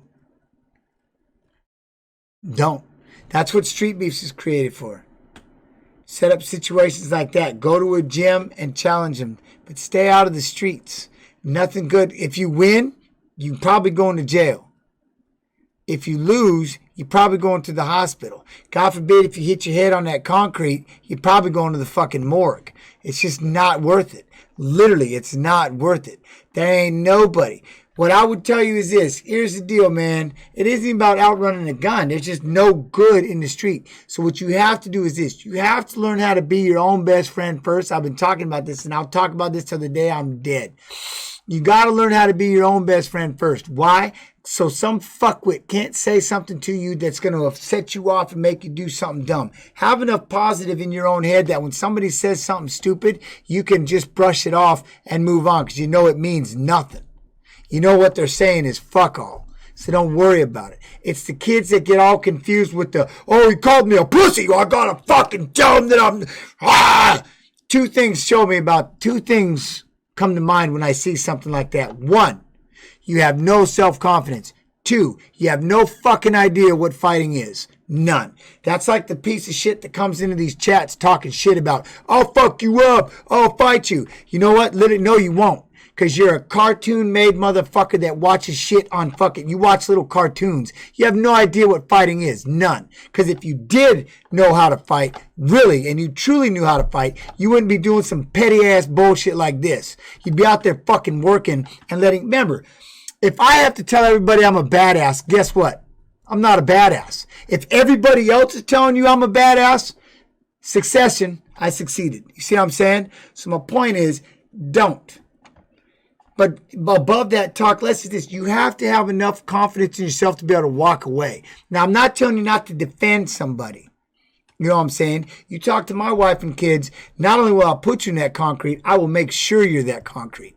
Unless you kill me, you will be you know what I'm saying? So the point is, what I'm saying is just make sure that you have enough in you. And that's why when you say, what is the best street fight strategy? Walk the fuck away. Take them to Street Beefs. And then give them 3 days. You know what I'm saying? Hey, I'll meet you at this gym. Everybody's got a gym. Everybody's got a gym that they could go to. Hey, man, this dude's messing with me. That accountability, if they still show up, again, that's why I like Street Beefs. If they still show up, damn, okay. And usually afterwards, they all keep coming back because they just want to have a place to improve. But definitely, man, I'm telling you, don't. I've seen it happen. I've seen a dude just trying to defend himself, hit a guy, he hits his head on the concrete, fucking dies. Now my man's trying to keep him from going to prison for 6 years, and he didn't even want to fight. He didn't want to do shit. His dumb ass shoots a takedown, and the guy hits his head on the concrete. Now he's battling the idea of having to serve 7 years. And he didn't even want to do anything. You know what I'm saying? But it's tough. I'll tell you why it's tough. Like, I have a hard time even now when people come into this chat talking shit. Half the time, I don't want to, but I can't help it. I'm like, fuck you. You know what I'm saying? When it's hard to walk away. So you have to have that inner belief. Because you know how we are as kids, man. You can't have everybody talking shit about you at lunchtime. You know what I mean? You don't want everybody to call you a quote-unquote pussy at lunchtime. But you got to be able to walk away. You got to be able to know. You got to be able to know in your heart of hearts, hey, man, ain't nobody taking my freedom away from me. Right? And that's the bottom line, man. Just ain't nobody taking my freedom away from me. That's why Street Beefs, why I'm a big fan of it, Street Beefs should be everywhere. Street Beef should be in every fucking town. If you have a beef, come down here, put on the gloves. You want to know where most of them won't? The number one scariest thing about stepping into this cage or this ring, the accountability. And anybody that's fought at any kind of level, or wrestled or done any sport, the one thing the one thing that they can count on is this, the accountability. That's what makes the shit scary. That's what makes people really think, do I really have a beef? Probably not. Do I want to possibly get beat up in front of all these people and the fucking cameras? No, I don't think I'm that mad. I don't think I'm that mad right now. But I understand the problem is it's hard though. It is hard because then there's still a lot of situations that can mess with you. You know what I mean? So it's not easy. And that's where you just got to learn, man. You got to learn to be able to just step back, walk away. But how do we learn to be our own best friend? I'm like a terrible neighbor to myself and shit post myself all day. Now, that's a fact. Now, here's the thing. It's just like anything else, all right? This is just something I learned. It's just like anything else, okay? Every day, any kind of training. Like if I want to start running marathons, you know what? And I've never ran a day in my life. You got to crawl before you can walk. So you just got to start walking. Then you add in some jogging. Then you bring in some distance. Just like when you start lifting. Just start going over there and you just try to, you know what I mean? You start lifting just one weight at a time. Learn how to be your own best friend. And it's not easy. I promise you. I'm still learning. To this day, I'm still learning. That's why this thing sits next to me and I hold this thing and I just sit here and keep it next to me. Y'all think it's kind of like, it's not so much just like I'm trying to be this braggadocious dumb shit. This is my feels. You still need to have those feels, right? To learn how to be positive. I'm very, very negative to myself. Like I told people, I say shit to myself that if I ever caught you saying that to me or anyone in my family, I'd hurt you. So why is it okay that I can talk to myself that way? It's not. So like in anything, habits, 21 days to create a habit, but we got to start every day. Start by just doing one. Tell yourself one positive in the morning. Wake up and that's what you need to do. When you wake up, I'm glad to be alive. Another day. If you ain't got a smile on your face, and that's already, you know what I'm saying? So start to teach yourself that. Write it down. Brush your teeth. Say 2 positives in the mirror every morning. You know what I'm saying? Just like eating breakfast, getting up. Say 2 positives. I'm going to do, you know what? Hey, man, high five. We're here. We got this. What are we going to do today? And give yourself a goal. Give yourself an idea. You know what I'm saying? Give yourself a direction. What are we going to do today? Man, I'm going to wash my fucking socks. I don't care. But you have to literally start small. And just give yourself, it's a routine. It takes 21 days to create a habit. That habit is learning how to be your own best friend and say positive things to yourself. I stopped saying negative shit to myself because I don't want my kids to hear me putting myself down. Because then they might in turn start putting themselves down. And I don't want to see that shit. You know what I mean? See, they're like cases. But what I'm saying, so create the habits. So you got to have a routine. And your routine, wake up, brush your teeth, 2 positives in the mirror. Give yourself a fucking high five. Let's go do something today. You know what I mean? Let's make a story. That's all I ever did. And I didn't say, I didn't know what the story was. I didn't know what I was going to do. But every day since I was a kid, it's like, let's go make a story. Good, bad, or whatever. At least I could laugh and be like, we'll make a story. You know what I'm saying? And the other thing about needing a 6-pack. Here's the thing about the 6-pack, at least for me. All right? And this is something else. If you have to drink or do drugs, like you said about weed, if you have to drink, do drugs, and do weed to hide or help mask or to try to get over whatever is hurting you, it's never going to work. What you do is this. Solve whatever the fuck is bothering you and then celebrate with a beer. With a fucking big ass J. With whatever. Celebrate. Don't use it to hide. Don't use it to wash away and drown the pain. Because the pain will be there tomorrow when you sober the fuck up. But now you got a headache and now you ain't feeling like it. What you do is you never let that be your reason. Don't ever drink because you're having a bad day or a sad day.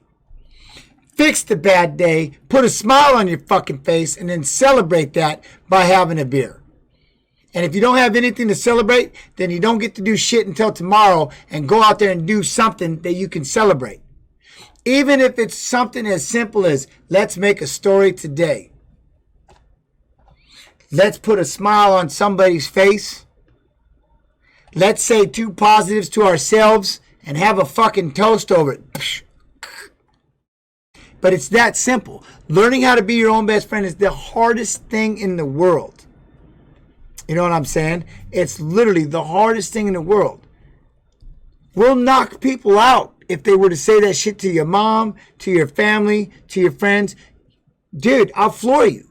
But yet, why is it okay that I get to say it to myself? You know, because you know how many people are ready to kick me straight in the dick? Watch this stream. There'll be about at least 3 or 4 more people coming through here. You know what I'm saying? And they're just waiting to kick you in the dick. So if you're already putting yourself down, and I feel really bad for those people, because you're putting yourself down, and all it takes is one fuckwit to come in and just reassure what you're already believing. And that's what people do. They go postal. They do some stupid shit to themselves. They're like my cousin who was 16 and shot himself. And it's like anything else. Dieting, nutrition, whatever you want in life, man, it takes 21 days to create that habit. But in order for you to create that habit, every day it's a baby step. Remember, you got to crawl before you can walk. You got to walk before you can run. Baby steps. Just like we were talking about with diet, with abs, with training, with learning, with becoming, like I was just telling, you know what I mean? If they want to learn how to throw that lead hand and it feels weird how to throw it, crawl before you can walk. Walk through the motions. Bang, set. Bang, set. Because, and Tam can tell you, we've been watching his fights, and anybody that comes in here, they'll start to learn. But the reality is this. You got to walk your routine. Visualize. Picture how it's going to go in your head, right? Picture this shit. And then that's the deal is though, you got to be able to just walk around, you know what I'm saying, and just think good things, because goddamn, there's people ready to kick you square in the nuts. You know, there's just people that are ready to kick you in the nuts no matter what. Even if, and for the most part, if they see a smile on your face, like I said, man, my 10 people, I'm always repeating myself over and over and over, but like I said, 10 people, 4 want to knock that fucking smile off your face right now just because they don't have one. They don't give a fuck why you're smiling. They don't even care who you are. They see you smiling, they fucking hate you. You know why? Because they don't know how to smile. They got no fucking clue how to smile. Then you're going to get 3 more. And I'm going to, you know what? Fuck that. You're going to get 4 more. 4 more that are going to give you a high five. They're going to high five you to your face and flip you off behind your back. Fuck you. Because what they're really thinking is, yeah, good for you. Where's mine? Why don't I get that? Then they go talk to their friends and they start going, yo, fuck that guy, man. Easy for him. He's rich. He's got this. He did this. Fuck him, man. Where's mine? How come I don't get me? And then you'll have two that will genuinely high five you just because they see you fucking happy. They don't care why you're happy. They're just glad to see you happy. And that's a fact. And that's what fame taught me. That's what being quote unquote famous taught me. Out of 10 people, that's it. And so you need to do that. If you can't put a smile on your own face, why the fuck does anybody else have to? They won't. And then you got to back up that smile and you got to defend that smile. And you don't have to defend it to the fuckwits that try to say things to you. You have to be able to defend it to yourself. Thus, learning how to be your own best friend first. You got to be able to learn to shrug your shoulder and be like, what would you say to a person who wants to be a UFC fighter? Chase your dream, man. But if you're going to chase it. Get after it. Cookie Monster 31 with the follow. TY Cookie Monster. Chase it. Chase it like it's what you want to do. No second guess, no behind it, man. Live that life. Whatever that life is, live that life. If it's the life of a fighter, then live it. Don't half-ass live it. Don't live one day fight, like half-day fighter, half-day fucking. Live it, man. Be it. No matter what it is you want to do in life. At the end of the day, do what you love. And if that's what you love to do, then it should be easy, right? But day in and day out, make it part of your everyday routine. What you do, yeah? That's what I would say. And then after that, because here's why. The other thing about that is, what time did I want to be a UFC fighter? About the minute I seen Randy Couture. No, you can party. You just don't have to. Who says you got to get fucked up, drunk, and do drugs when you party? You don't got. I mean, when you're training, you're training. You know what I'm saying? You can go out and socialize. Doesn't mean you got to get wrecked, hammered, and all that. I mean, why? Who says that? You know what I'm saying? Same thing. Don't get goaded. Stay away from fights. So it just depends. You can lock yourself up in isolation for the time being while you're training, or you can go out there on the weekend and still hang out with your family, have cooks, whatever. I don't know. It just depends who you are. What time did you want to be? What time? When I knew I wasn't going to go past college in wrestling, I always thought about being a boxer. And then when I seen Randy Couture, Townsend Saunders, and a few others do this MMA shit, I was like, Kenny Monday. It's like, yep, this is it. Boxing with training wheels. Boxing with training wheels. So then I started fighting. Because I had to be a world champion in something. That was the promise I made. Here, you know what's funny? My first quote-unquote, wait, this ain't my first pro fight. Curtis Chill Hill is my, oh my God, is it gone? Oh, it's gone. Selector. I lost my boss shooting? No way. I thought it was in general. Maybe not. Oh, that's horrible. Because in the beginning I was just fighting for videotape. Oh, you mother trucker. Oh, look at you. All right, here. It's ironic you asked this question. Bloody Zool. Do I remember my first fight? My first pro fight. Because remember, I did a lot of fights for videotape. And I did a lot of fights for free, no weight class, and stuff like that. So my first pro fight, where I got paid, you can already hear the music. The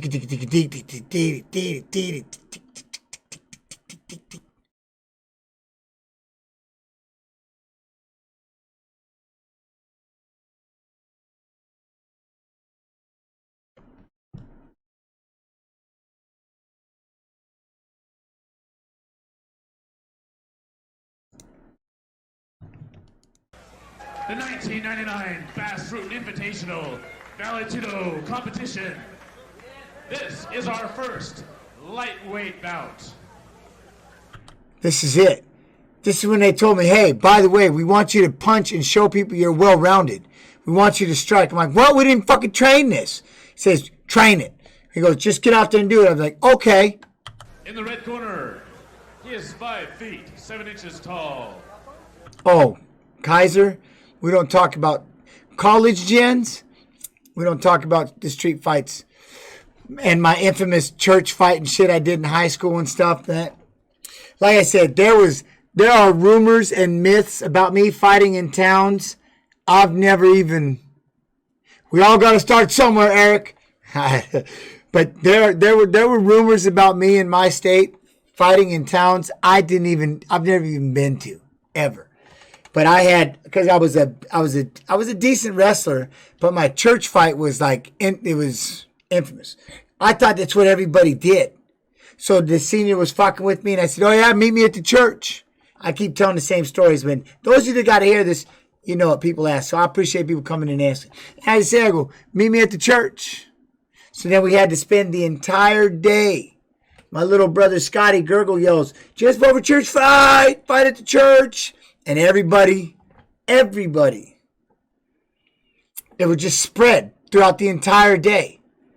And so as I'm getting ready, I look at my wrestling coach, because he goes, where are you going? I go, I'm going to go whip the senior's ass real quick. I'll be right back. He goes, all right, you got 35 minutes until practice. I'm like, yeah, no, I'll be there, I promise. And I drove down the road to this church, because that's what they said, like back in the day, that's what the 80s, that's what the kids would do, is go to this church just off the schoolyard there and fight. So for some reason, I was like, fuck it, meet me at the church. I didn't know he was a senior. Well, that's what everybody did. Now, when I got there, It was like the movie Lionheart with Jean-Claude Van Damme. All these cars are in a circle. There are more people at this fucking church than there was in school that day. I don't know how it happened. I have no clue. These people are everywhere, hanging out, climbing all over cars, whatever. We're high school. I'm a sophomore. They're climbing all over cars, all this shit. And then we square up. I'm not going to some glorified trip, but anyways, I whooped his ass. I threw him up on the car. Boom. I punched on him.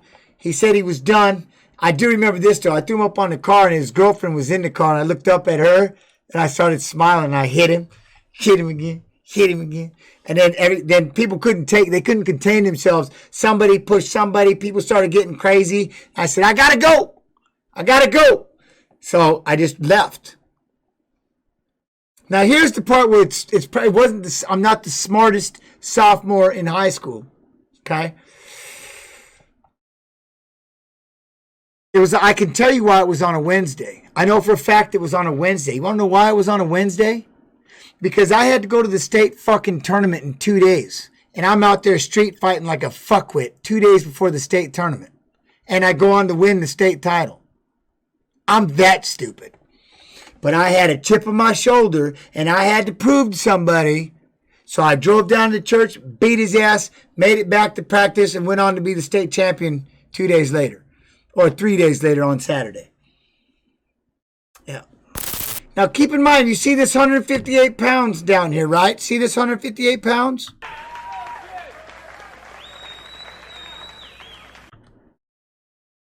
No. Yeah. The coach goes, so he goes, where were you? I go, oh, I did it. He goes, are you serious? I was like, oh, yeah. He goes, are you fucking serious? And I'm like, oh, yeah. No. Okay, so here's the other part. All right, you ready? Here comes story time. One more time. So here comes the story side of it. And it wasn't the fight that made me famous. This is literally what made me famous. This is literally what made me famous in high school. Okay? In my sophomore year, yeah, I was a part of the Militich team. Yeah, Napalm. What made me, quote unquote, famous in high school was my sophomore year, I was undefeated. And then this kid, I was wrestling this senior at home, our last home match. He destroyed me. He beat me like 8-2. Crushed me. And everybody there was like, they couldn't believe it. They never seen me lose. I never lost at home. He ruined me. And it's like, fuck, right? So then the next week, we're in the league tournament. So we wrestle our way, boom, boom, boom, and he and I are in the finals. And we literally go zeros into the third round. That's how good this match is. We are going batshit. Nobody scored a point. There's no stalls, nothing. We're going nuts. So, I choose bottom, boom, I get away. And I'll never ever forget this. Right there was probably 12 seconds. 10, he shoots in. 9, 8, 7, 6, 5. Takes me down. 4, 3, 2, 1. Boom! Beats me 2-1. Becomes the league champion. Gets league wrestler of the year. Then he did an interview. Jens Pulver's a young gun coming up. But right now it's my turn. So I go, but I'm the senior. This is my time. He's just going to have to wait his turn. My coach gave me that. And I said, what? What? Fuck that. I ain't waiting fuck that. I'm winning this. I'm winning now. So anyways, we kept training. So now the next week, we go to the regional tournament. We smash everybody. Bam. Now here we are in the finals again. This time I'm like, I'm not fucking losing. I go, there's no way I'm losing 3 times. And by this time, the hype is building. What up, Nick? How you doing, brother? The hype is building up big time. And then off we go. Literally, with 20 seconds left, I take him down. Bam! I win 3-4 or 4-3. I beat him. I become the regional champion. Now, the newspaper, there's no internet and shit, right? I can't even fathom if this shit had YouTube. So there's none of this shit is in straight stories. I've got reporters everywhere. He's got reporters. People are writing about this shit. Holy shit. People like, oh my God, everybody's watching and betting. Nobody knows. We're coming down to literally the last 30 seconds of the final round. Somebody gets a win. So now here we go. We go to Tacoma Dome and we're at the state tournament. So what they do in the state tournament is they have AAA, AA, and single A. All the matches in Tacoma Dome, 30-some thousand people watching. We're in the finals. He and I'm a sophomore going against a senior for the 135-pound AA state championship. Everybody is going bat shit nuts. Okay? So off we go. We wrestle. So the way that they do this is they do one AAA mat, one AA mat, and one single A mat. 30,000 people in the dome watching. And they start the same way. So all the 122 pounders start at the same time, and they don't start 129 until all the matches are done. Okay? So now it's my turn. Here we are in the finals. State championship, man. About to be a fucking state champ or wrestling for, right? One mat apiece, boom, boom. And then they go, everybody starts up. Mac beasting with that. Thank you for the 2 months, my brother TY. Thank you very much. So now they set it up and out we go. I was in such a zone, I don't remember. All I remember is towards the third round, I have him turned over. I hit him in a Granby roll, and I've got him, and I see them counting 2. And I end up on top, and I'm like, fuck yeah. I'm like, and I hear everybody jumping up and down, time's up, and everybody's cheering, and their team is cheering. My coaches are cheering, so I thought I won. I'm like, what? Yeah, overtime. What? I didn't realize, see, and I talk about this, to be so zoned in on something that you're truly clueless about time. I had no idea about time. I didn't realize I was behind. Like, I thought that put me ahead. And now we're tied. I didn't realize I tied it up. I had no clue about time. I was just wrestling. I was just so in the zone. I didn't even, it's like weed. What? Yes, Nate, literally. I was just so in the zone. I was just oblivious to time. I was just in the moment. And people always talk about that, in the moment. And that's just part of my speech, and I'll get to that later. But the whole idea about in the moment, so real quick, I got to turn it off, is think about this.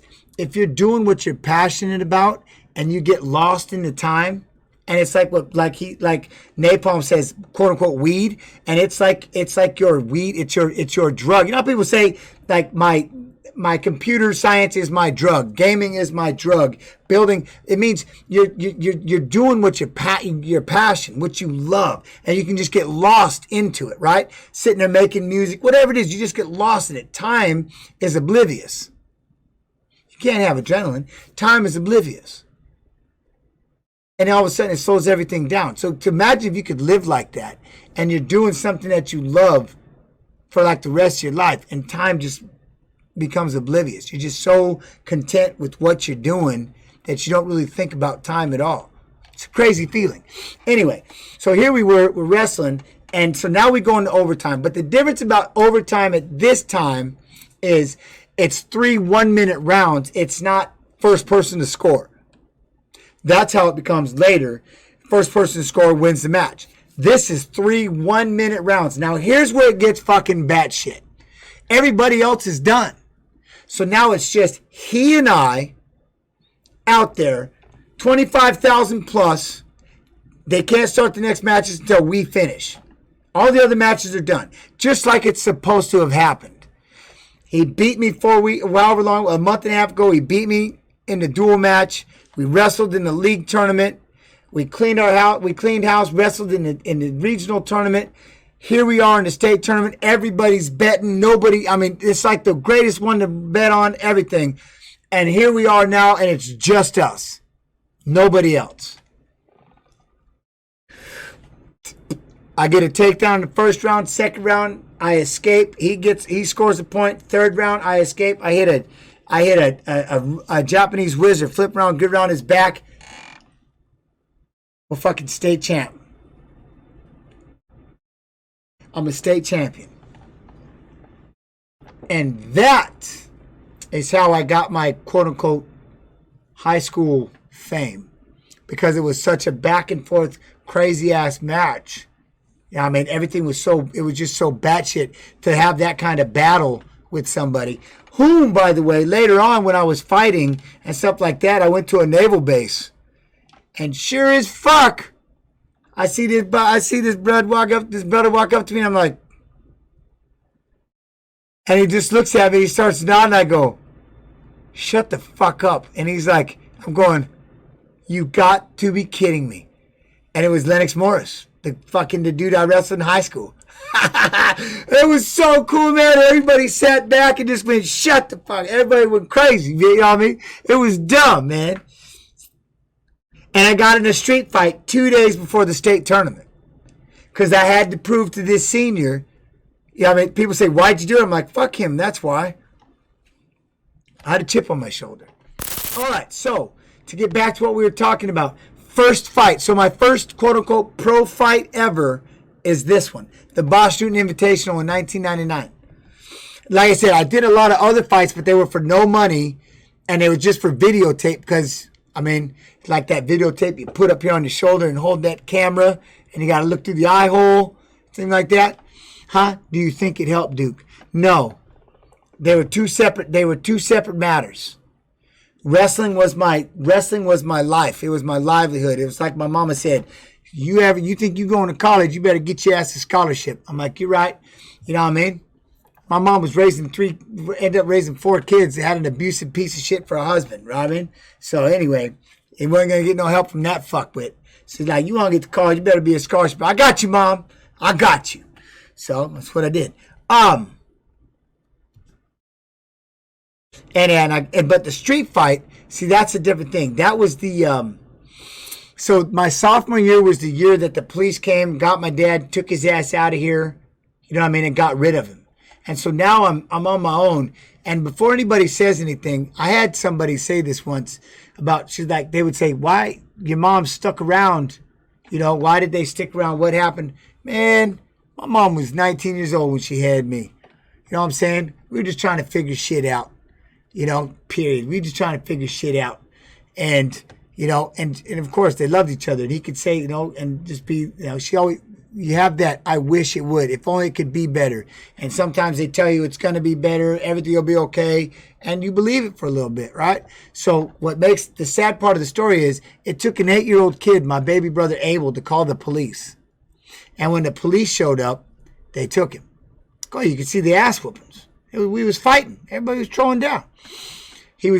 What happened was, we just got back from a wrestling tournament.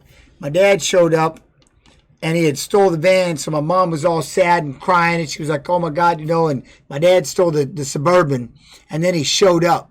And I don't remember what happened next. All I remember was they were arguing, and my mom threw me the keys, and my dad starts coming at me. He goes, you little motherfucker, you better give me them keys. And I'm trying to run around, and he grabbed a hold of me, and I threw the keys back to my mom, and she was trying to take off, and he started slamming her leg in the door of the Suburban, and I ran up, started pushing him, and I'm trying to fight him. He fucked me up, you know what I mean?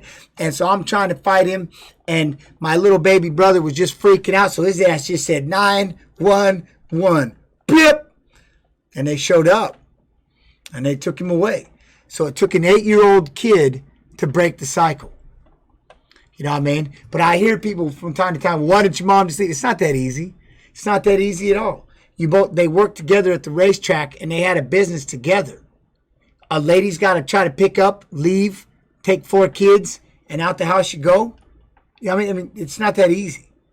And like I said, I hold no. I mean, we did what we had to do, and we always wished it would get better. You know what I'm saying? And you always wish. People always said they're going to do things differently, or so you hope and wish, and whatever the point is. And you know, and so it took an 8-year-old to break it. So when I was a sophomore, again, I had a really big chip on my shoulder because I didn't know how to be normal. I didn't know once I got off the roller coaster, I didn't know how to just be this. I couldn't figure it out.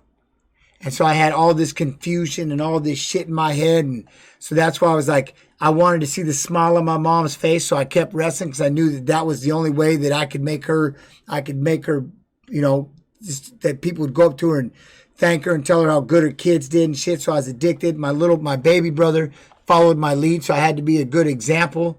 You know what I'm saying? So I knew that that's what I was going to do for the rest of my life, was just pick them up and take them on a fucking wild-ass story. And that's what I did, huh? Washington State. But I had a lot of hatred, so yes, I was that dumb kid. If a senior's trying to fuck with me, I wasn't going to back down. Man, I've been getting beat my whole life. This fighting was nothing.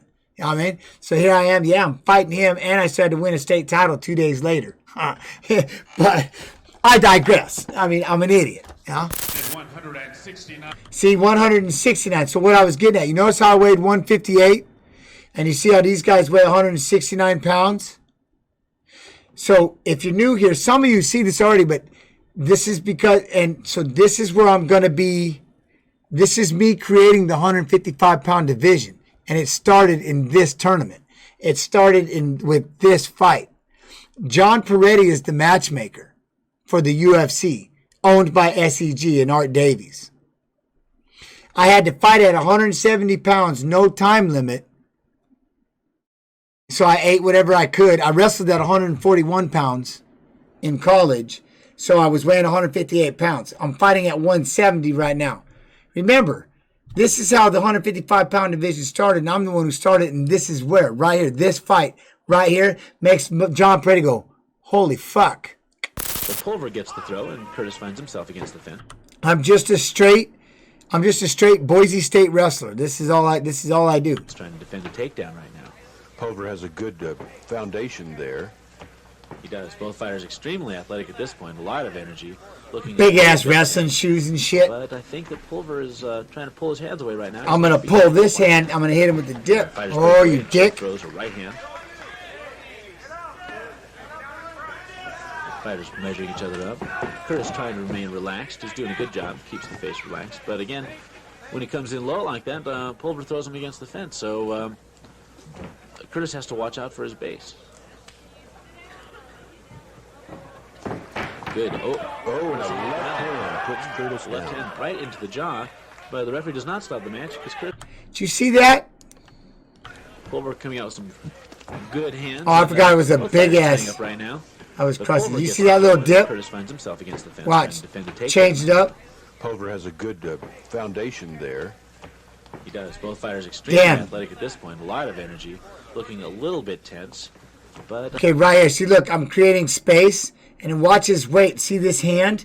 I'm going to pull. Watch this. Watch this. I think that Pulver is trying to pull his hands away right now. He doesn't like to be. No, I'm not.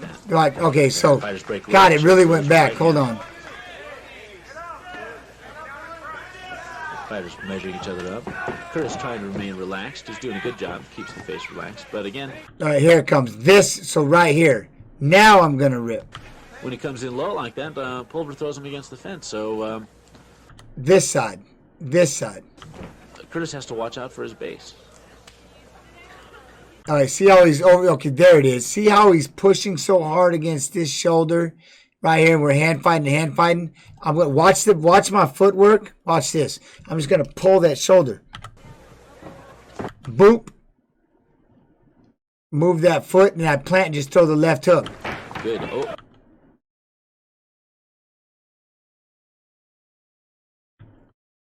Quick little foot turn. At this point, a lot of energy, looking a little bit tense, but I think that Pulver is trying to pull his hands away right now. He doesn't like to be tied up like that.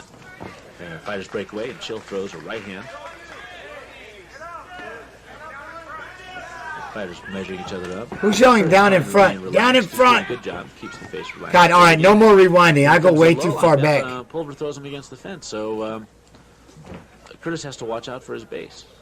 Boop. There it is. Pull. Zip. Good. Bam. Why am I wearing shoes? Because I'm a wrestler. The only difference between me and wrestling practice is I took my t-shirt off. Literally. That's it.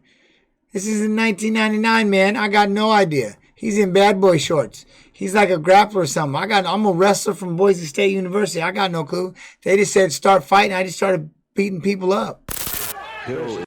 Was I mad? No, I get my foot broke in the finals on this one. He gets me in the heel hook. And then Din Thomas gets me one and smashed it. I'll never wear shoes again. wobbly. I learned my lesson, but I didn't know what they were. He is. He's losing some energy. You think I know what heel hooks are? I got no idea. It's not a terribly slow kick, but it didn't connect, and so they're going to come back and go for the clinch again. And so much of this Vale Tudo is Blue field. You know, blue field, because again, if you remember watching, it was still so one-dimensional back in these UFCs. You know what I mean? If you were ground, you were ground. You had no stand-up. If you were stand-up, you had no ground. But there was no real middle in between them. You know what I'm saying? So it wasn't like you're catching people coming in with some badass different submissions and stuff like that, and heel hooks and stuff. Like, well, I don't even know what the fuck any of this stuff is. I was a wrestler. I started fighting for videotape and just kept punching people until I found myself on a train. Found myself out on a train heading to Iowa. The Pope of Dope. Where's the worst place to get hit, in your opinion? Anybody that's been in this stream? Anybody know? Anybody know where's the worst place to get? What's the best punch on the planet? The best punch on the planet.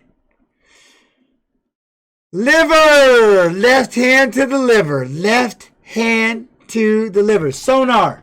What? Are you actually a UFC fighter? Nope.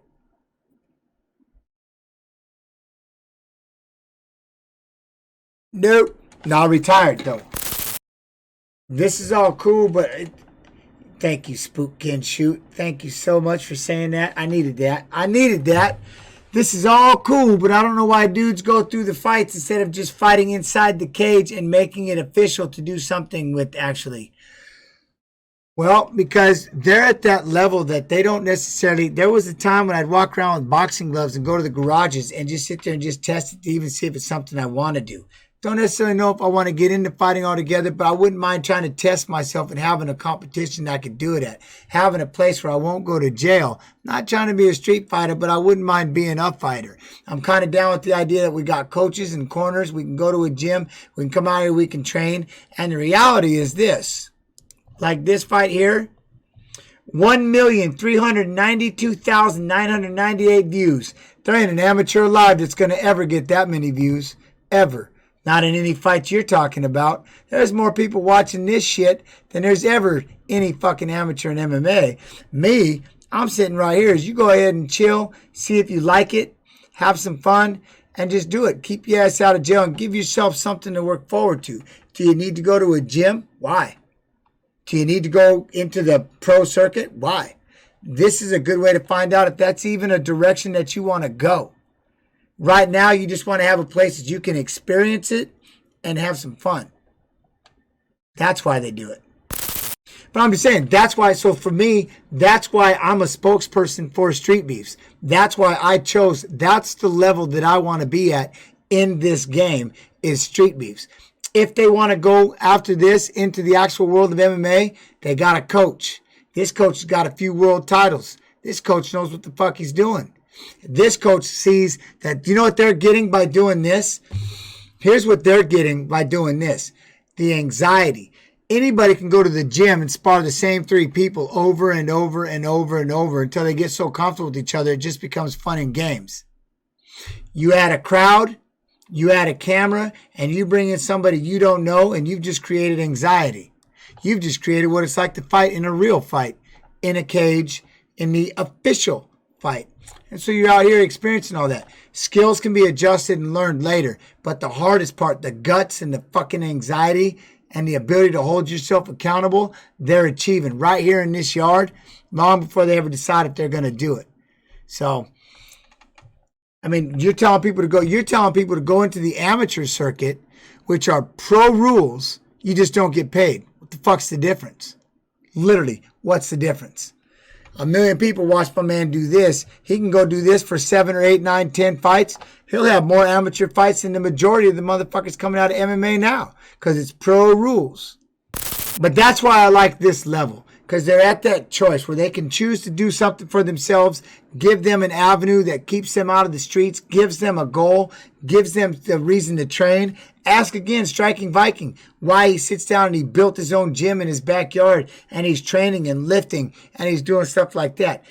Whether or not you choose to take this to a gym, more power to you. Whether or not you choose to take that to the amateur circuit and then off to the pro circuit, wherever that may be in MMA, again, more power to you. But in the beginning, you just wanted to be able to have a fight club and just go find a place where you can do this and not go to jail. I'm all for it. I'm all for it. This should be everywhere. Because what this also does is takes away that fear of quote unquote fighting. It's so fucking taboo in the movies that kids get scared. They go get a gun and they do something fucking stupid because they're scared of fighting. Get in here and just figure it out and experience it a little bit and realize it's not some crazy ass world ending. Oh my God, a fight. Problem is, too many kids see that and they shoot themselves or they shoot somebody else because bullies fucking pick on them and they're relentless and they get in their face and they don't know how to be their own best friend and that shit starts to wear on them. There's nowhere that they can hide because the social arm reaches so fucking far it's almost impossible to hide from. And so they got to sit there and deal with this shit on a daily until they fucking snap and straight kill somebody. They need to have more of this shit. Hold yourself accountable. If you got a real beef, show up. If you're running your fucking mouth, show up. Because I got $100 says you won't. You know what I mean? So that's things like this. This is safe as it can be. You can get a black eye in basketball. If you don't see the ball coming, poosh, you just broke your nose. There's your eye swelled up. Get kicked in soccer, snapping legs left and right. Get hit by a baseball in the fucking face. I'm telling you right now, you're wishing Wilder punched you with the right hand. You know what I mean? Get in a car. No guarantee you getting home. You know what I mean? So it all depends how you look at things. But the idea behind that's the same thing of trying to keep, it's just, I don't know. I've always had, because there's been so many people that have said that. Fuck that, go to a real gym. And do what? Train with the rest of them and talk shit about how you plan on being something, yet you don't ever actually fucking do it. But you go to a gym, like that idiot in here earlier, I train with GSP. Well, fucking A, then you must be a world champion. You must be a boss.